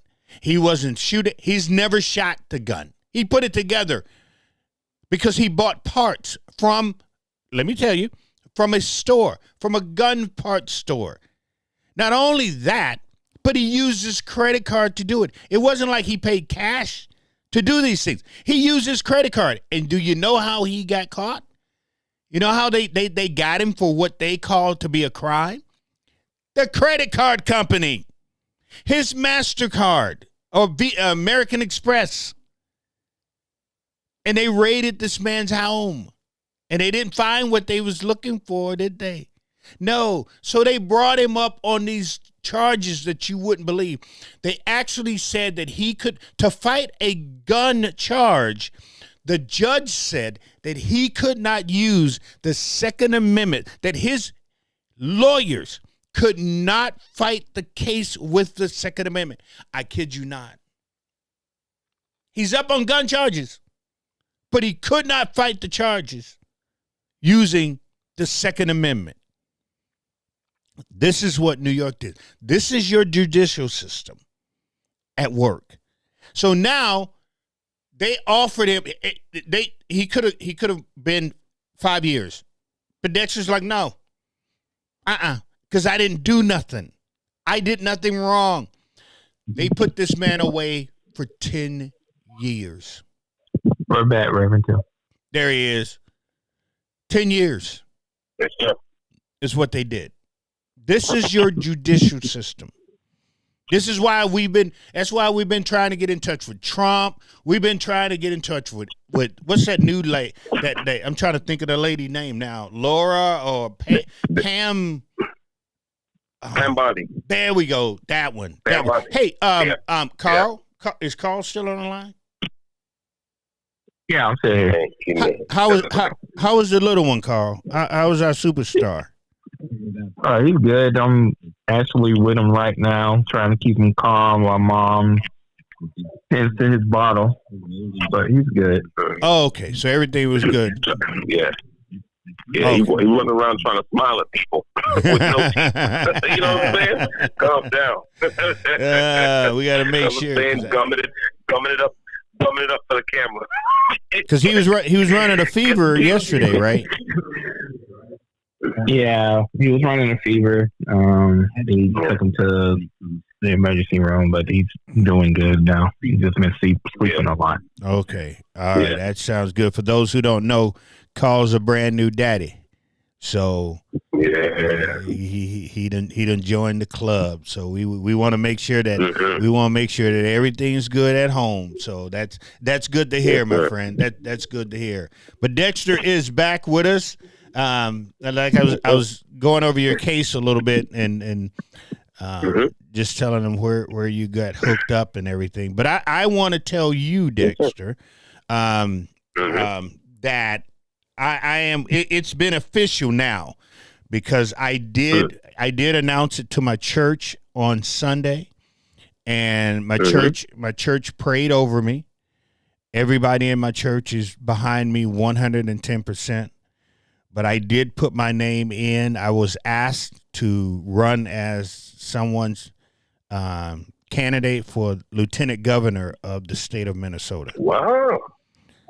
Congratulations, bro. Yeah, with much prayer and talking to my kids and talking to my wife, and just making sure that I can making sure that his team understands my situation, that I can only do so much, during the day, or I just get tired. So you know, they was telling me to put up or shut up, you know. And so you always running off at the mouth, Rev. You got so much to say. Why don't you go do some? Why don't you put all of that energy? Okay. I said, okay. If I'm going to put up, then I expect you to put up too. I expect you to vote for me. There you go. You understand what I'm saying? There you go. I expect a vote out of each and everybody who told me to shut my mouth and go do. I need a vote out of all of them.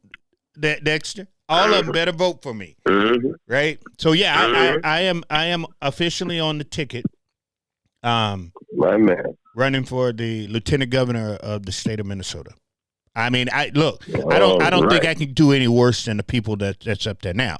Our lieutenant governor, right? Our lieutenant governor we have now don't do jack. Don't do jack and won't meet with anybody. Won't talk to anybody. Don't do jack. So I guarantee you. My first day in office, I would have accomplished more than she had in 4 or 5 years. My first day, bro. First day. Because my first day is what I'm marching down to. My first day in office, I'm getting a dump truck, I'm getting police, I'm getting bulldozer, and we going down and we're cleaning up Chicago and 38th. I'm serious. Y'all think I'm joking. Y'all think I'm joking. I have there's nothing about me that's joking right now. Nothing. Soon as my hand get off the Bible, I'm going to look for a dump truck. I'm getting the police officers. I'm getting sweet screepers. And we're going down to 38th in Chicago. And I'm giving that community, that corner, that street, that area, that block, back to the dang gone community, back to the taxpayers of Minnesota. When I say I'm about the people, I'm about the people.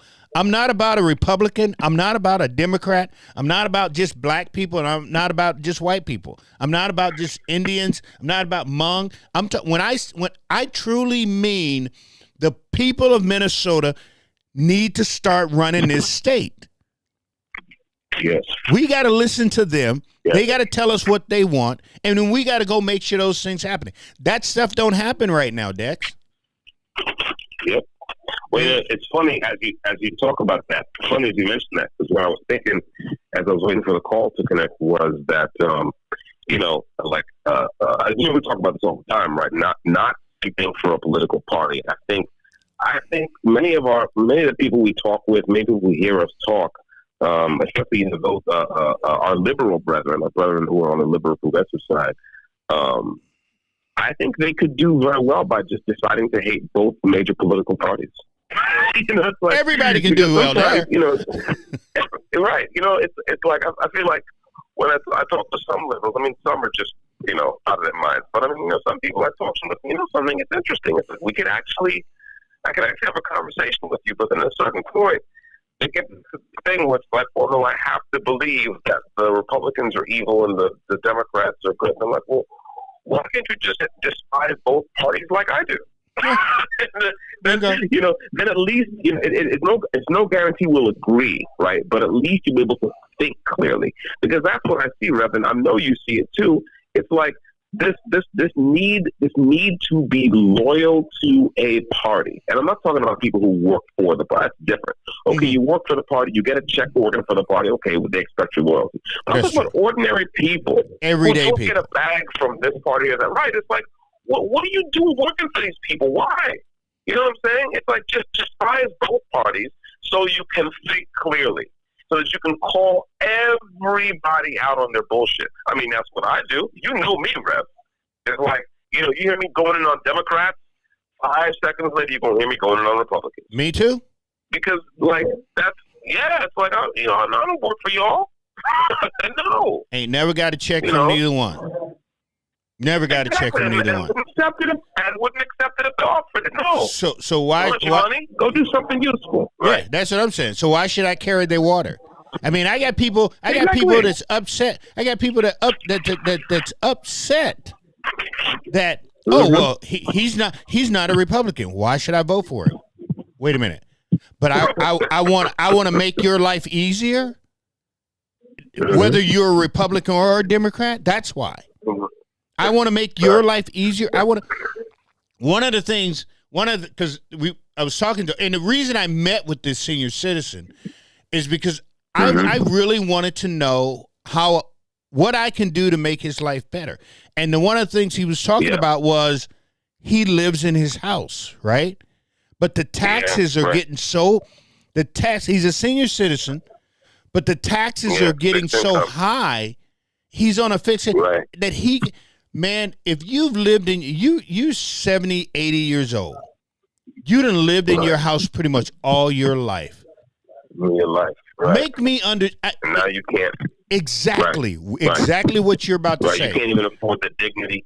You can't even afford the dignity of being able to spend your last days in your own home. That's pathetic. That's pathetic, Dexter. And I'll tell you, it is. And I'll tell you what's funny. People talk about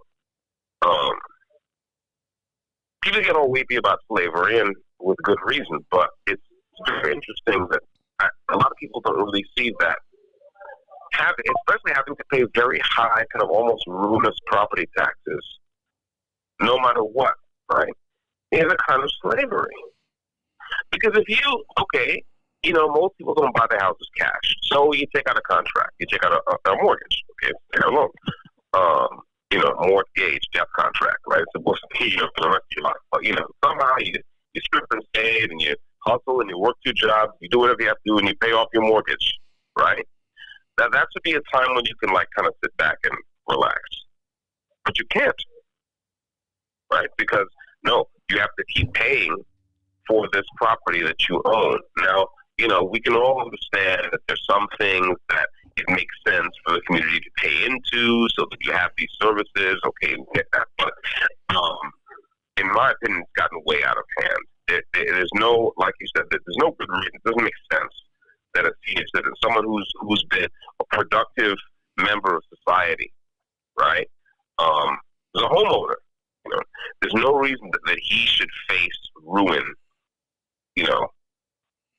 in this stage of his life, because of these property taxes. Yeah, something's wrong. Right. Something's wrong with that system. Right. Think about it, right? You done put 30, 40 years into your house. And now you got to sell it because you can't pay the property tax. I mean, it just makes me. And I'm sitting there and I'm looking at this guy, and I'm like, I never thought of that, but I'm like, he's right. He's dead. Yeah. He's dead right on that. And so that's going to be the fight right there, because I know the Democrats are not going to go for that because they need all the taxes they can get to waste our money. I mean, $650 million went down the drain that we will never get back here in Minnesota. And now I'm making an 80-year-old man sell his house because he can't pay property. Something is wrong with us, man. Something's wrong. Right. And by the way, here's the thing. Like Democrats, when Republicans talk about tax cuts, right? The usual thing from Democrats is like to point and laugh, and they're always advocating tax cuts for rich people. So, I mean, here's what I would say. Republicans should get wise. You get to the stand to announce property tax cuts. I mean, that would require Republicans, competent Republicans, actually run for office. Breaking up. There you go. Right there. Okay. Yeah. That would require competent Republicans to run for office in these municipal districts, right? We're not just talking about who's in the White House, but who's in the State House and who's in the mayor's office and so on and so forth, right? And then say, something? Yeah, we actually want to cut property taxes. There's a thought. Like they should cut property taxes. Dude. Yeah. I wish I can get these Republicans here to come up with bills that's going to make sense. They came up with a Trump deranged syndrome bill. Listen to me. Here I am sitting here with this elderly man talking about things that's going to help him and many other elderly people. And the Republican Party here in Minnesota actually put together a Trump deranged syndrome bill. Who's serious here? Who's serious about? Wait a minute. Wait. I thought you were. No, I'm serious, bro. Calling it that. No, I'm being dead serious. Syndrome bill? Yes, they did. What? Yes, they did. That's what the Republicans here. It's because the Democrats were saying certain things about Trump and all this here, that they actually sat down and wrote a bill, a Trump deranged syndrome. But they put time into Trump that. derangement syndrome. When we got senior citizens who have been basically ready to be kicked out of their house, when we got senior citizens being taxed on their Social Security and all this here, that's what the Republicans here take their time in doing. We got veterans on the streets that I'm getting wheelchairs for. What do our Republican Party do here? They put together a silly bill. Trump derangement syndrome bill. Exactly. I mean, look, this is the thing, right? You know, we have, again, this is back to what it's like. People have got their priorities all turned around. It's like, well, the president's a grown ass man; he can take care of himself. Don't worry about it. Exactly. You know, your job is to look out for the people, in your district, right? In your city, in your state, so on and so forth. Exactly. But you can't get that through to these Republicans here. That's why it's hard for the Republicans to win statewide here, because nobody takes them serious. Well, so this brings me to the other thing that I keep talking about, which is that someone has to, and I was working on ways to do this before I went inside, to disrupt the cost structure of these elections. One of the problems, as you know, is that if you try to run as a Republican, if you're going to get help from the party apparatus, you become beholden to the party apparatus. Right. And of course, they control the money flows. They control the access to like IT infrastructure, the kinds of things you need to run a successful campaign. And I know for a fact that it's possible to build and run your own IT infrastructure without being beholden to the party or any outside entity. And I think that's a very important thing. That's going to be a very important thing, not just where you are, but all across the country. If grassroots populist conservatism is going to have a shot. There you go. You and I may have talked about Misha Maynor. I certainly remember when my friend Sonny Johnson, talked about her on one of her spaces on the Thunderdome. And shout out to Sonny and all the Thunderdome crowd. People, I forget who it was, it may have been Sonny yourself, who pointed out that when, once she started off sounding like a genuine grassroots candidate and talking about things that the people were interested in, what have you.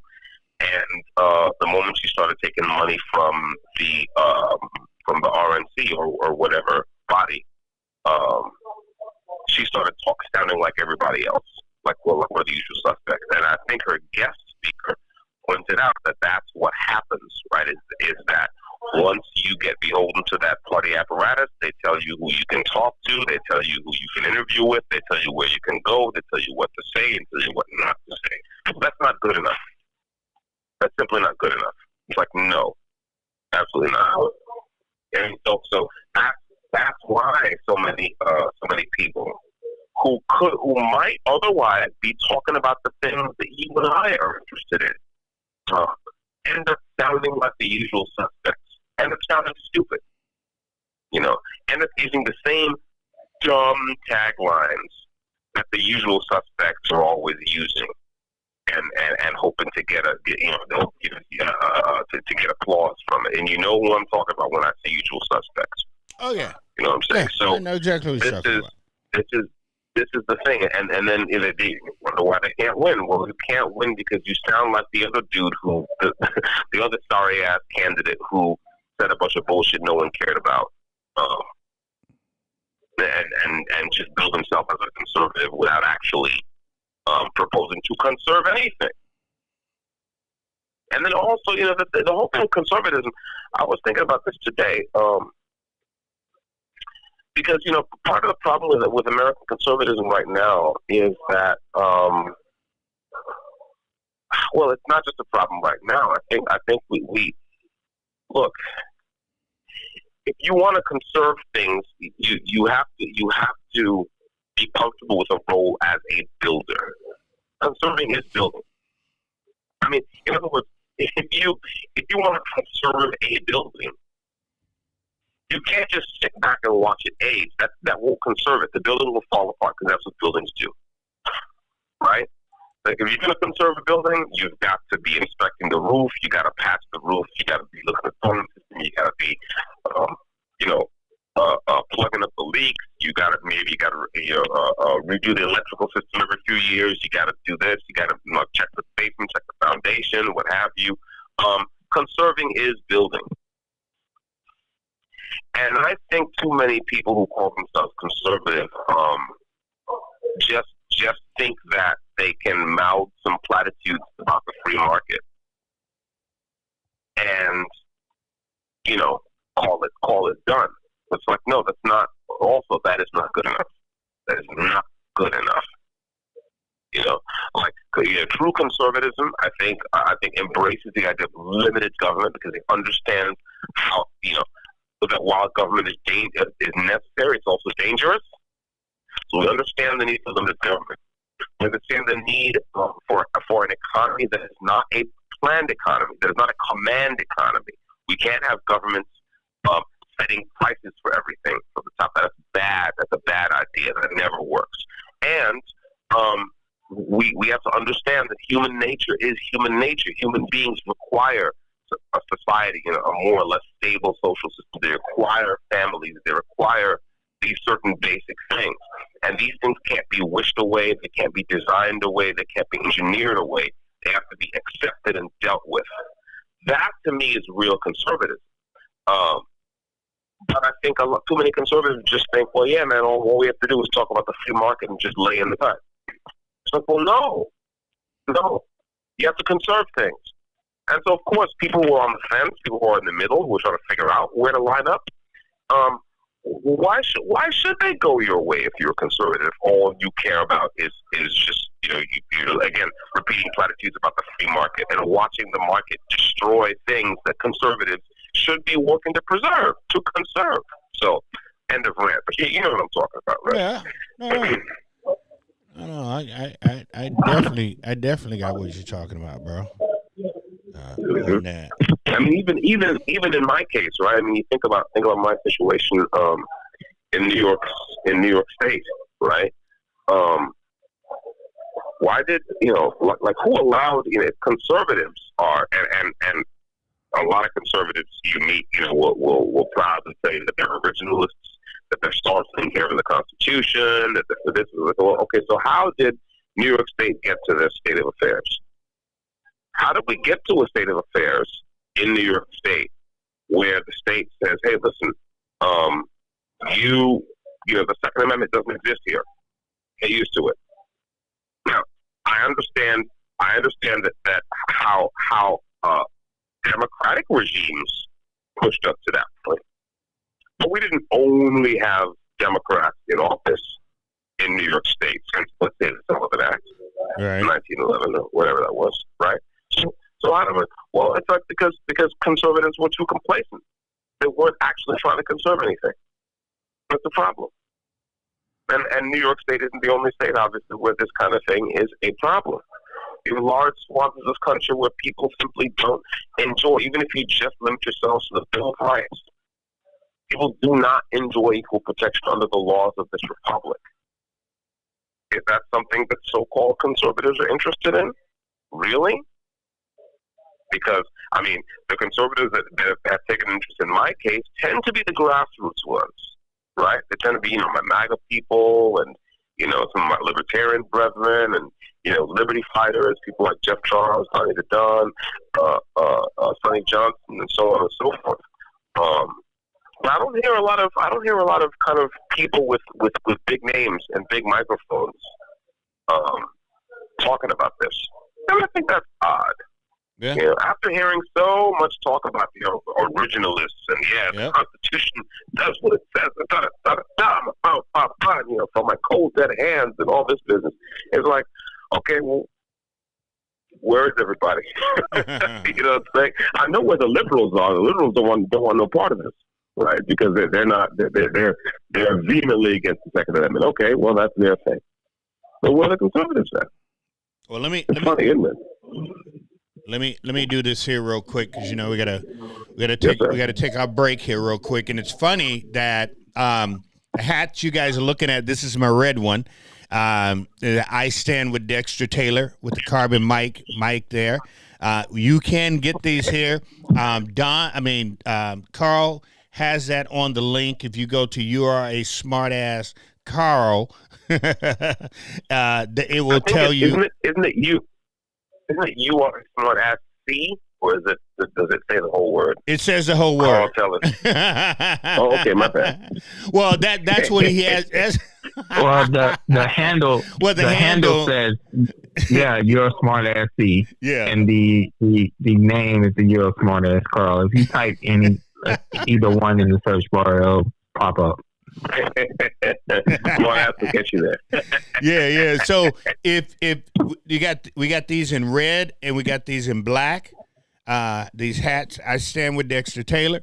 Also, if you're new here and you want to hear his story, go to Carbon Mike at Carbon Mike, and you can. No. It's not at Carbon Mike. It's the Twitter handle is Future Radio Cast. Oh yeah. I'm sorry. That's my Twitter handle. Yep, Future Radio Cast.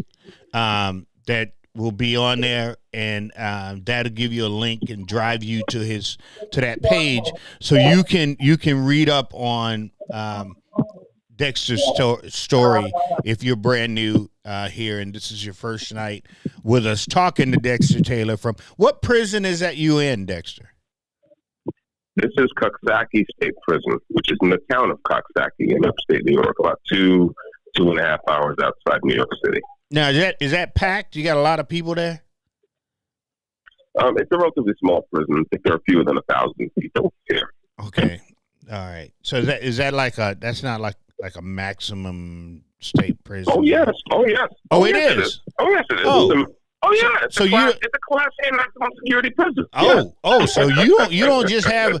Oh, okay. I thought you was just in a room and you had because we got a prison down here that just got a fence around it and got barbed wire on top of it and it looks like a daycare. Oh yeah, we got all that too, but this ain't no daycare. This is a Class A maximum security facility.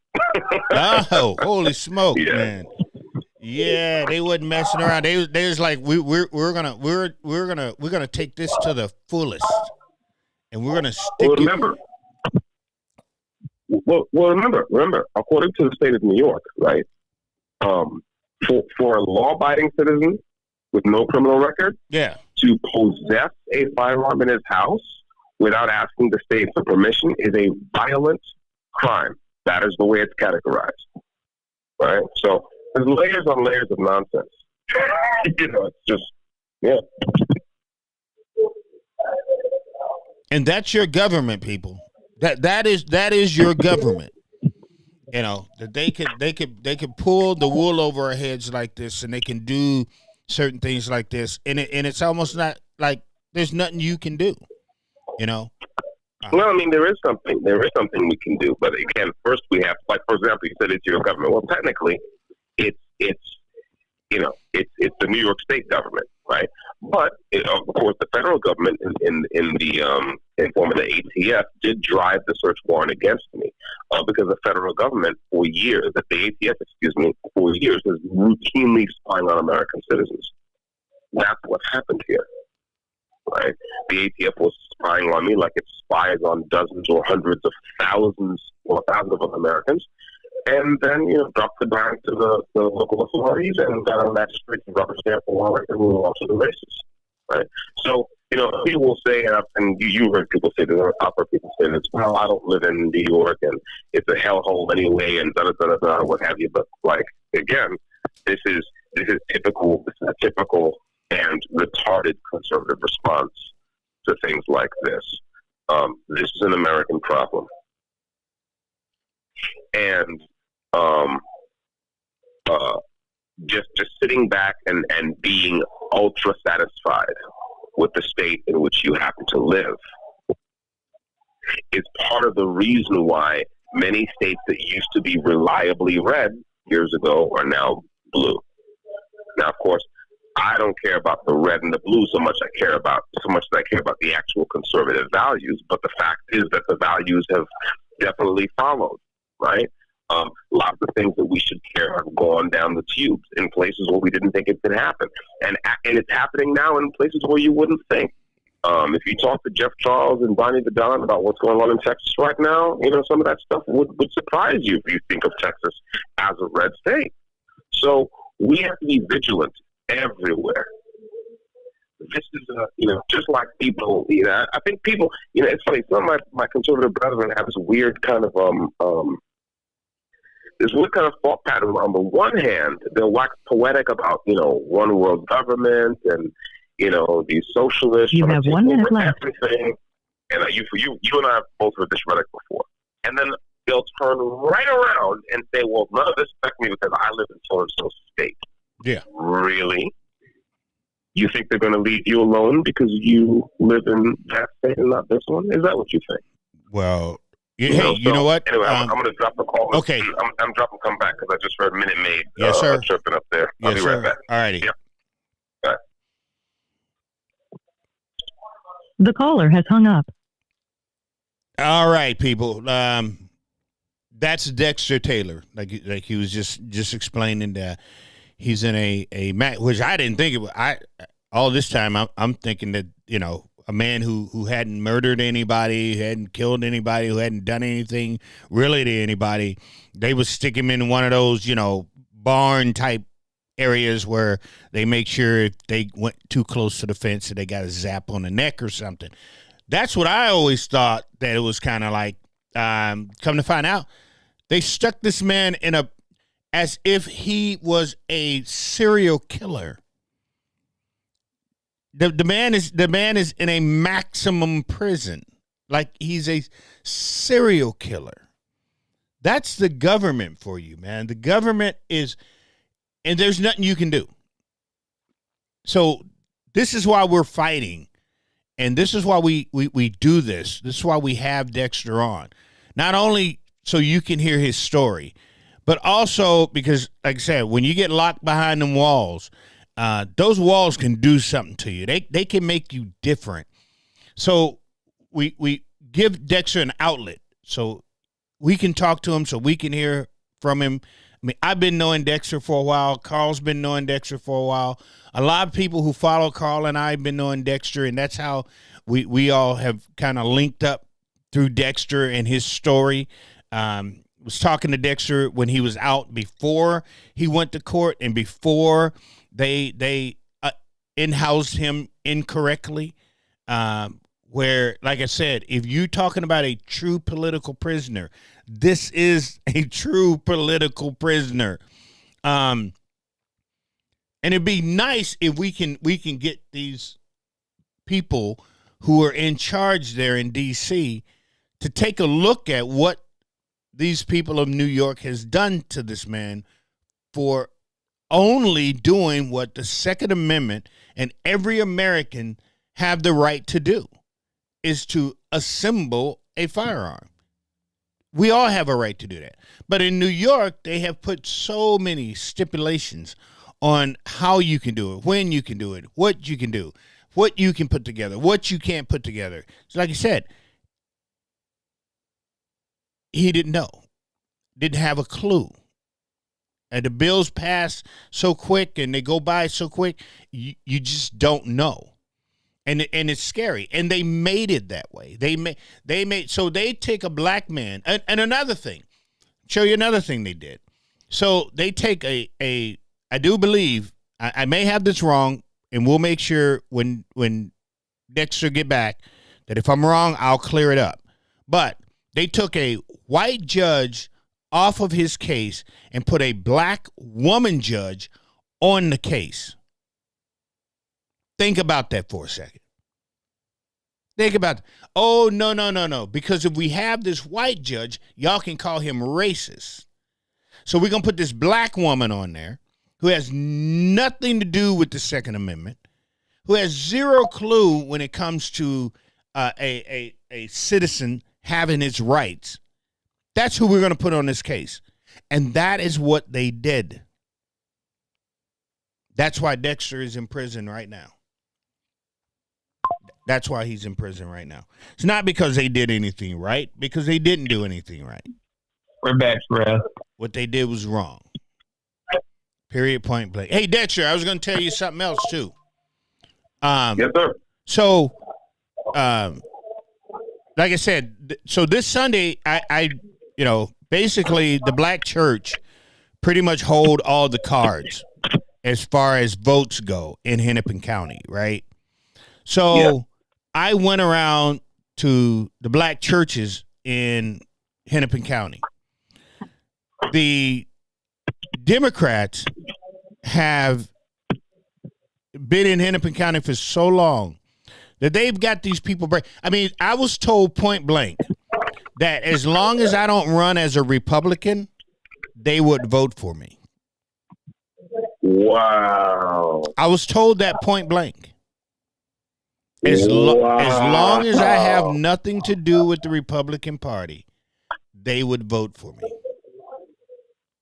Bro, that's crazy. Right? And I knew it's going to be a hard. It's like swimming up a waterfall in Hennepin County when it comes to the Republicans and it comes, to Democrats, and it would come to Republicans, and it would become, because the Republican Party here in Minnesota, they do more to hurt themselves when it comes to the black community than anything. I mean, especially like everywhere else. it's like everywhere else, but especially here in Minnesota. I mean, because we have two black legislators that you wouldn't know it. You would have zero clue because they don't do anything for the black community here. And then the white legislators here of the Republican Party do and say things so stupid that it's easy for the Democrats to go, see, I told you he was racist. I told you they was racist. Of course, that's all they have to do. Yes, all they have to do is stand back and point. That's the thing. It's like, well, how about you just not say the dumbest shit you possibly can? How about that? Exactly. You don't have to be any less conservative. I mean, this is the thing. At this point, it's no. That's different now. Now you got to remember here. They see conservatives and Republicans totally different. Like I'm a conservative, but not a Republican, right? I'm not. Right. But then you have the MAGA. Those are the ones that they hate. Well, here's my thing. At this point, when I get in conservative spaces, I can put a little bit of rank, right? because at this point I could jump in a talk or whatever and be like, look, I'm more committed to the Second Amendment than anyone in this room. Anybody. Yeah. I'll put my credentials up against anybody, and I've never even run for office. Try me. You know what I'm saying? You want to break out the ruler and see? What have you sacrificed? Huh? What are you giving up?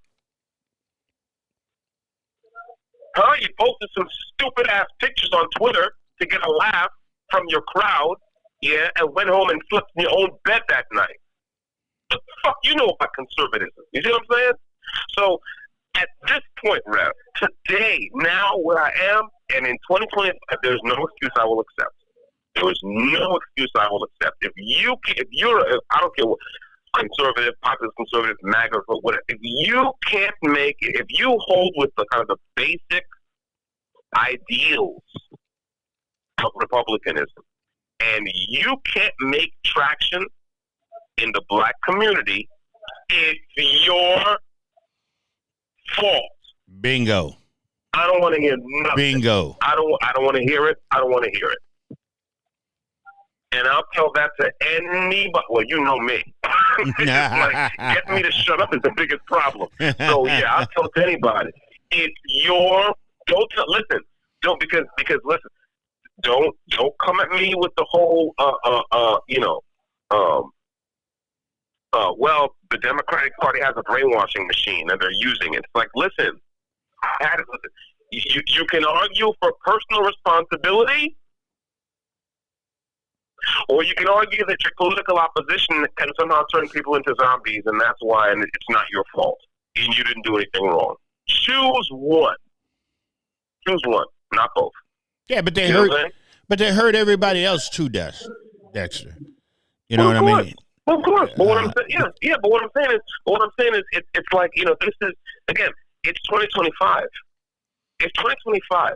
How long are y'all going to keep using the same dumb applause lines you've been using for the last 10 years? How long are you going to keep using them, man? Really? Like, you can't just talk about the same stuff that everyone else does. You can't. There's nothing you can think of to say. Nothing about schools, nothing about immigration, nothing about infrastructure, nothing about policing, nothing about the ordinary stuff of life in an American community. You can't think of anything to say but the same shit you heard Larry Elder and Jason Whitlock and what's her face, Candace Owens and what's that sissy's name? Can't remember his name. Those same people say. Really? C.J. Pearson? No, you know something? No, what's that? The guy who goes around on tour with Candace Owens a lot. Shit. Who's that? Charlie Kirk? Charlie Kirk. There you go. Okay. Right. Yeah. That bone. Can't think of anything that those people what those people have to say. Well, then, okay, you know something? If that's how poor your political imagination is, then you are not built for this job. And listen, that's fine. There's a lot of people who, jobs come up, job openings come up, people show up trying to fill them. They ain't built for it. Okay, right. No problem. Step out of the way. Step aside. Thank you for your time. You know what I'm saying? We can't use you. Because, Rev, because I've heard you talk about it. I've heard you talk about gunfights in the parking lot outside your church. Huh? And it's amazing to me that so-called conservatives can't just open their eyes and look. I mean, the things here's what makes it so funny, Rev. I know I'm ranting a bit, but bear with me. It's the same things that they themselves are always talking about. Like, they can just say those things. In other words, when you and I look at what's happening in our streets, in the streets of marginal communities across this country, you and I look at each other and we say the same thing: families, families, families. And somehow, conservatives who've been talking that shit about family values at least since the 80s, right? They tiptoe right over that basic fact. And they start making up all kinds of other shit. Well, you see, people get what they vote for. What? What? Yeah. What? Yeah. Well, people on the planet. What? Well, it could be. It's genetic. What? Yeah, there's a special crime gene that activates, and if your skin is a different color than you do. What? Bro. Families. Family. You think Russian slums are any less violent than our slums? Really? You think the slums of Indonesia or Thailand are any less violent than our slums? Really? Stupid? Sometimes, Rip, I'm like, it's like some of the people you have supposedly on your side, you guys, maybe we should think about cutting these people from the team. Hold down the bench for a while. Do something. I mean, God damn. Come on. This is not hard. Got a point. Rep, this isn't hard. Come on. Come on.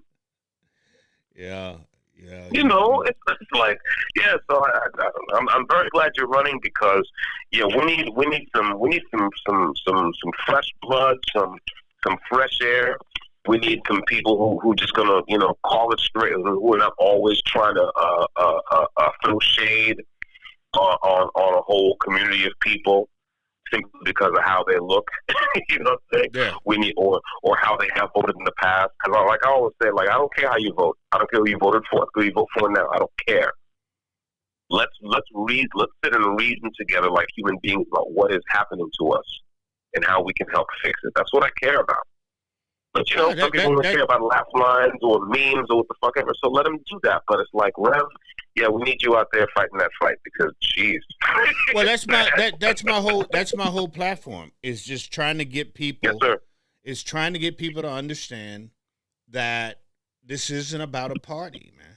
I'm being dead serious when I say that. I don't care about a party. I want what's best for. Like I said, when you have a governor who signs a bill basically to protect pedophiles, we got a problem, man. No, we seriously have a problem. Yeah. And if you can't, and if you sit there and say, well, I can't vote for you because you're a Republican, but I can let this governor sign this bill that says we're going to protect pedophiles, then something's wrong with you. It's not me. It's not me. It's you. You know what I mean? Because we have to get people like that out of office. Well, in order to get him out of office, guess who you got to vote for? Me. Or you get that. Again, this is where I'm with you as far as that's concerned. But again, this is like, put it this way: as a conservative, right? You shouldn't be unique. Like I recognize the uniqueness of your voice, but your uniqueness, the uniqueness of your voice is part of the problem. Right? I'm a unicorn. I'm a unicorn. Right, and you shouldn't be. That's not your problem. That's a problem with conservatism as we practice it in this country. You see what I'm saying? Right. Like that's a problem. Right. Everywhere I turn, I should see Republicans talking like you. Everywhere I turn, I should see people popping up in the cities and being like, "Hey, we're going to do this, right?" Because like that, focusing on the issues focusing on the things we talk about when I call and we chop it up together. The people. You know what I'm saying? It's like that. Right. If you put it all together, 2 and 2 and 4 come out to be the people. That's who we talk about. Right? That's it. It. We don't sit here and talk about, well, let's be a Democrat or let's be. I've done both of those. No, I've done both, and it's gotten me nowhere. Right? Correct. I was part of the Tea Party. What did that get me? Nowhere. Mm-hmm. Well, that gets you right. Right. Well, Tea Party had that same syndrome. They're like, we're not. Apparently, this populist message doesn't have enough juice to it. So let's start shit talking black people. That'll do it. I got on the Obama train. I mean, I was on the Obama train doing, fired up, ready to go. What did that get me? Nowhere. So why would I want to be a part of your party? Why? They can never tell me why I should be part of a party, but I can tell you why I should not be. I can spell that out. I'm a conservative. Period. Point blank, man. Right. I mean, look how. I mean, speaking of conservatism, right? I mean, look. Didn't Sonny Johnson go to speak at CPAC one year? I think she was invited, but she was. I don't know if she got a direct invitation or if she was Maj Touré's plus one. Yeah, I think Maj Touré got her in there. Yeah. Right. Okay. So now think about that. Now, has she been invited back since? Nope. Right. That's a problem. She went in there and blew it up. I mean, this is what I'm saying. Bro, if you're a Republican, right? Let's just go with the party thing. If you're a Republican, and remember, the same people. When I say Republican, I mean the same people always out there in front of hot microphones crying like bitches about how they can't get traction in the black community, right? Okay. Now, if you're a Republican and you see what I saw when I, sat in front of YouTube and watched Sonny Johnson light up that room, yeah? And if you don't say, we got to get this woman back next year, then you were part of the problem.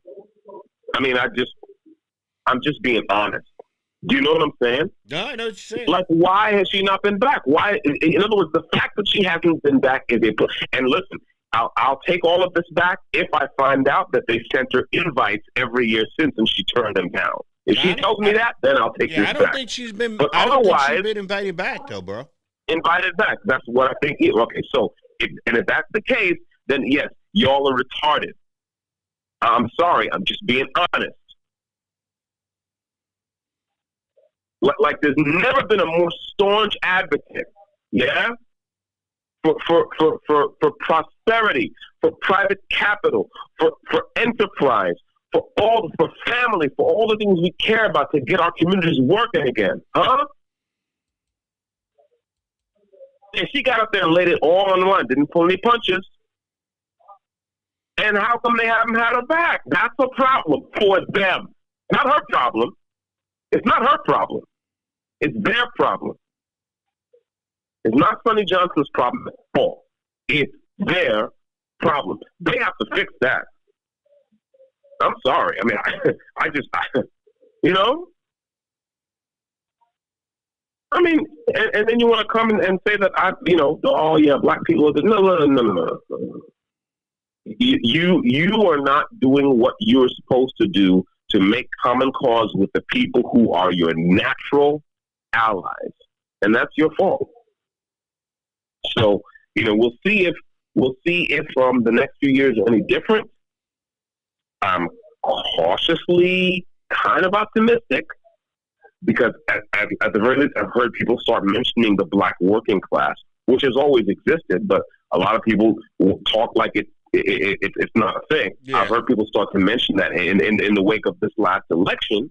So just maybe people will get smart and start to try to consolidate these gains and try to develop a deeper bench for the Republican Party. But part of me really thinks that it has to come from below. And the cost structure of these elections, the local elections, what have you, has to be disrupted so the more grassroots conservative, more ordinary people with sense can throw their hats in the ring and get in there and mix it up. Because I just, what's the alternative? What's the alternative? I mean, you talk about don't get me talking about this whole pedophile thing, bro. I mean, it's like, like this, and this is what I was trying to tell people this years ago, like before Biden took office. I was like, listen, what are you doing? What are you doing talking about this nonsense? You have people who are elevating pedophiles and advocating the mutilation of children. Can the signals be any clearer? You can't build a coalition around protecting your kids? Really? You can't build a multi-racial coalition around protecting kids? Okay, then you're retarded. I mean, I'm sorry. Anyway, I'll go on all night if you love me, bro. But it just pisses me off because to me it's so obvious. It's just so obvious. Come on. True. No. Jesus. But yeah, I'm glad you're. I get it, man. Yeah. But I'm glad you're in the ring, bro. Yeah. Yeah, I figure why not? Get in there and give them help. Why not? Yeah, you know what I mean? Like I said, I don't have nothing to lose at the end of the day. If I lose, I lose. I go back to doing what I was doing before. Right. Then people can't tell me to shut up or put up. I can sit there and go, well, I already put up, but you didn't vote for me, so I'm not sitting in that seat. So now I'm here. I can say whatever I want to now. I can just go off the rail if I want, right? But hey, let's do this here because I didn't know you was coming on. So I've got to plug up at 9:30 tonight. Okay, no problem. On there, no problem. With that and everything, but we're gonna do problem. you until your time. We'll do you until your time is out, and then because I got I got 2 doctor's appointments that I got to go take care of tomorrow morning. So that's gonna be a long. I mean, with these doctors, man, that's why I was telling people the other day, just don't get sick because you have zero clue how much. I got my first doctor's bill from for January my dialysis. $137,000 for the month. God damn. That's I'm in the wrong. That's not including pills, dude. I'm in the wrong business, bro. Right. Jeez. From my kidney doctor that I go see, I see him once. I see him once a month. It's $800 for me to deal with him. Jesus. My labs that I go and with the lab, $752. That's madness. Right, and I got to do that every month. Madness. This healthcare system, brother, is the worst. I mean, it is a racket, bro. It's a racket. Yep. And if it is. You do that $137,000 times 12, over $1 million. That's madness. Right. The healthcare system That's is one of the worst systems there is out there. It is the worst. We could have a whole other show about that, about how, there's certain basic things we have to realize. Again, it goes back to size and scale. You and I can probably both remember when, the doctor might come to your house. You know what I'm saying? And if you don't remember, your mom definitely remembers, right? You just run and get the doctor, right? Someone's sick, whatever. Run down, go get the doctor, right? And the thing is, I think we've been trying to fix the problem by, with automation, with electronic records, with it's like, listen, if we don't tackle the scale, the size and the scale and these things, I don't think we're going to make any headway. But that's a whole other story. I don't want to go on too long because I know you got to go soon. But it's always good to chop it up with you, Reverend. Yeah, get on here and vent. Get on and vent. Man. I'm like I said, I'm glad Carl is able to be there for us and have us do this here. Yes, I appreciate that young man, that new daddy that's over there. So yes, sir. Yes, sir. Carl has joined the ranks of the noble men. He's a father, bro. Yeah. So now he really got to start doing stuff. Yeah, exactly. Yeah, and I really got this guy. Exactly. That's exactly right.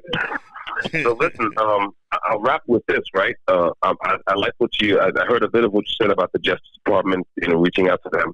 That's one of the best things people can do. Anyone who's hearing the sound of my voice, anyone who learns about my case, because again, the Justice Department, the good news is that the Department of Justice is already on task looking at the way federal agencies, such as the ATF, have been violating Americans' civil rights with respect to the Second Amendment. And especially since this whole case against me started with the ATF, right? That's very good for us in terms of awareness and visibility and being part of their mission scope. So, is that Pam Bondi? Thank you. Pam Bondi is the AG. Pam Bondi is the AG. Yeah, that's right. But also Harvey Dillon, actually, my lawyer. Sorry, what about now? Okay, go ahead. What about now? Let's try it. Yeah, Harvey Dillon is a friend of my attorney. She is the point person at the DOJ for civil rights. Okay, and again, they have a clear mandate now to go after civil rights violations. So, right to the Department of Justice, right to Pam Bondi, right to Harvey Dillon, right to anyone you can think of in the Civil Rights Division. Hell, right to Cash Patel if you want, right to Dan Bongino. Be brief, be polite.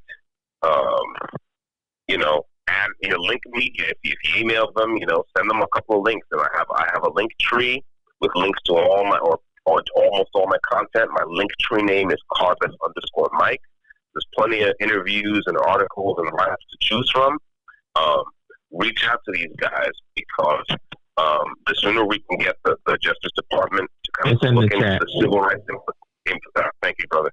The sooner we can get the DOJ to look into the civil rights dimension of this case, the better. So they can start making some trouble for these New York Democrats who don't care about the laws of this republic. And by the way, that's not me just saying that. You don't have to guess. That's what they said. And we can take them at their word because here I am. So that's it, brother. So the Pam Bondi, did I say that right? Yeah, Pam Bondi is the Attorney General. Yep. So, and Harmeet Dillon is the head civil rights person. Again at DOJ under Pam Bondi. Okay. So we need to go after the head. So if y'all got Pam Bondi's email, anything that you can, if everybody who is with us tonight, if you can just send her a hello letter with Dexter's name on it. As far as just put Dexter all over it if you have to. Dexter Taylor. And listen, don't underestimate reaching out to Harmeet Dillon as well, because she actually retweeted or in some way positively responded to an article on Twitter about my case. Oh, really? So she knows about this case. Yes, Harmeet Dillon knows about this case. And again, she knows my lawyer. Right? So, by all means, reach out to Harmeet.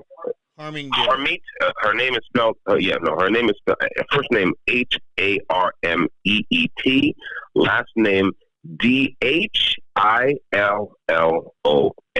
Harmeet Dillon. Okay. Harmeet Dillon.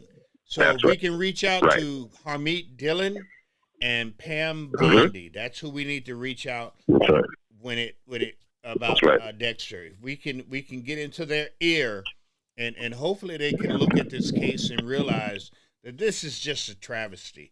At the end of the day, with everything said, no ifs, ands, or buts. Now again, trust me when I say, if I would have believed that this man was a murderer, axe murderer, or a knife murderer, or a gun murderer, or whatever, I'm not dealing with him.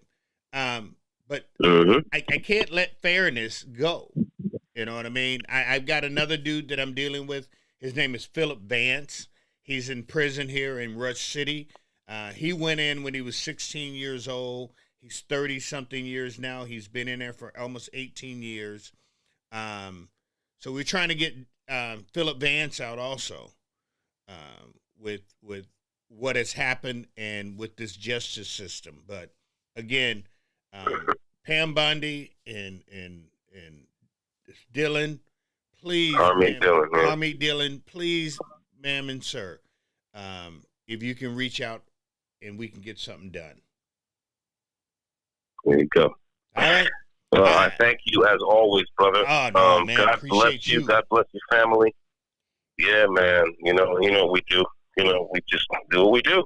I hope you feel better. I hope you continue to feel better. We'll talk again. And of course, thanks to Carl as well, as always, for making all this possible. And God bless him and his family. And that little toothless little rascal who's got, running around the landscape now. Speaking of which, before he just got fussy, he was listening to y'all talk and started smiling. Woke up from a nap and he started smiling. I sent you a picture of it. He's like, that's beautiful. Thank you, brother. He's like that's Uncle Dexter and Uncle Rev. That's my little nephew, bro. Right. Yeah, man. Yeah. On one of those. Yeah, so we're gonna end the night like we always end the night, realizing and understanding that we serve a mighty God, a all good God, a God that has grace and mercy on each and every one of us. And if it wasn't for his grace and mercy, we would not be here. No ifs, ands, or buts. But we're gonna go this route tonight. Father God, we come to you with bowed heads and humble heart. Father, we come to you first and foremost just to say thank you. Because you didn't have to do it. You didn't have to get us up. You didn't have to have 1 minute left. You didn't have to get up to do anything. But we ask that you keep a hedge around Dexter and make sure that Dexter is safe on his comings and his goings, on his nights and on his days. Make sure that you see him for who he is. And Father, we ask that you touch someone to make sure that they can come into this case and see that this man was done wrong. Father, we ask all of that in Jesus' mighty name. And everybody said, amen, amen, and amen. Amen. Amen and amen. Thank you, brother. All right, brother. I love you Appreciate all. you. Love you back, man. Talk to you soon. All right. Peace to you. Take We care. out. All Bye. right. Carl, you have a good night. We'll talk to you soon, bro.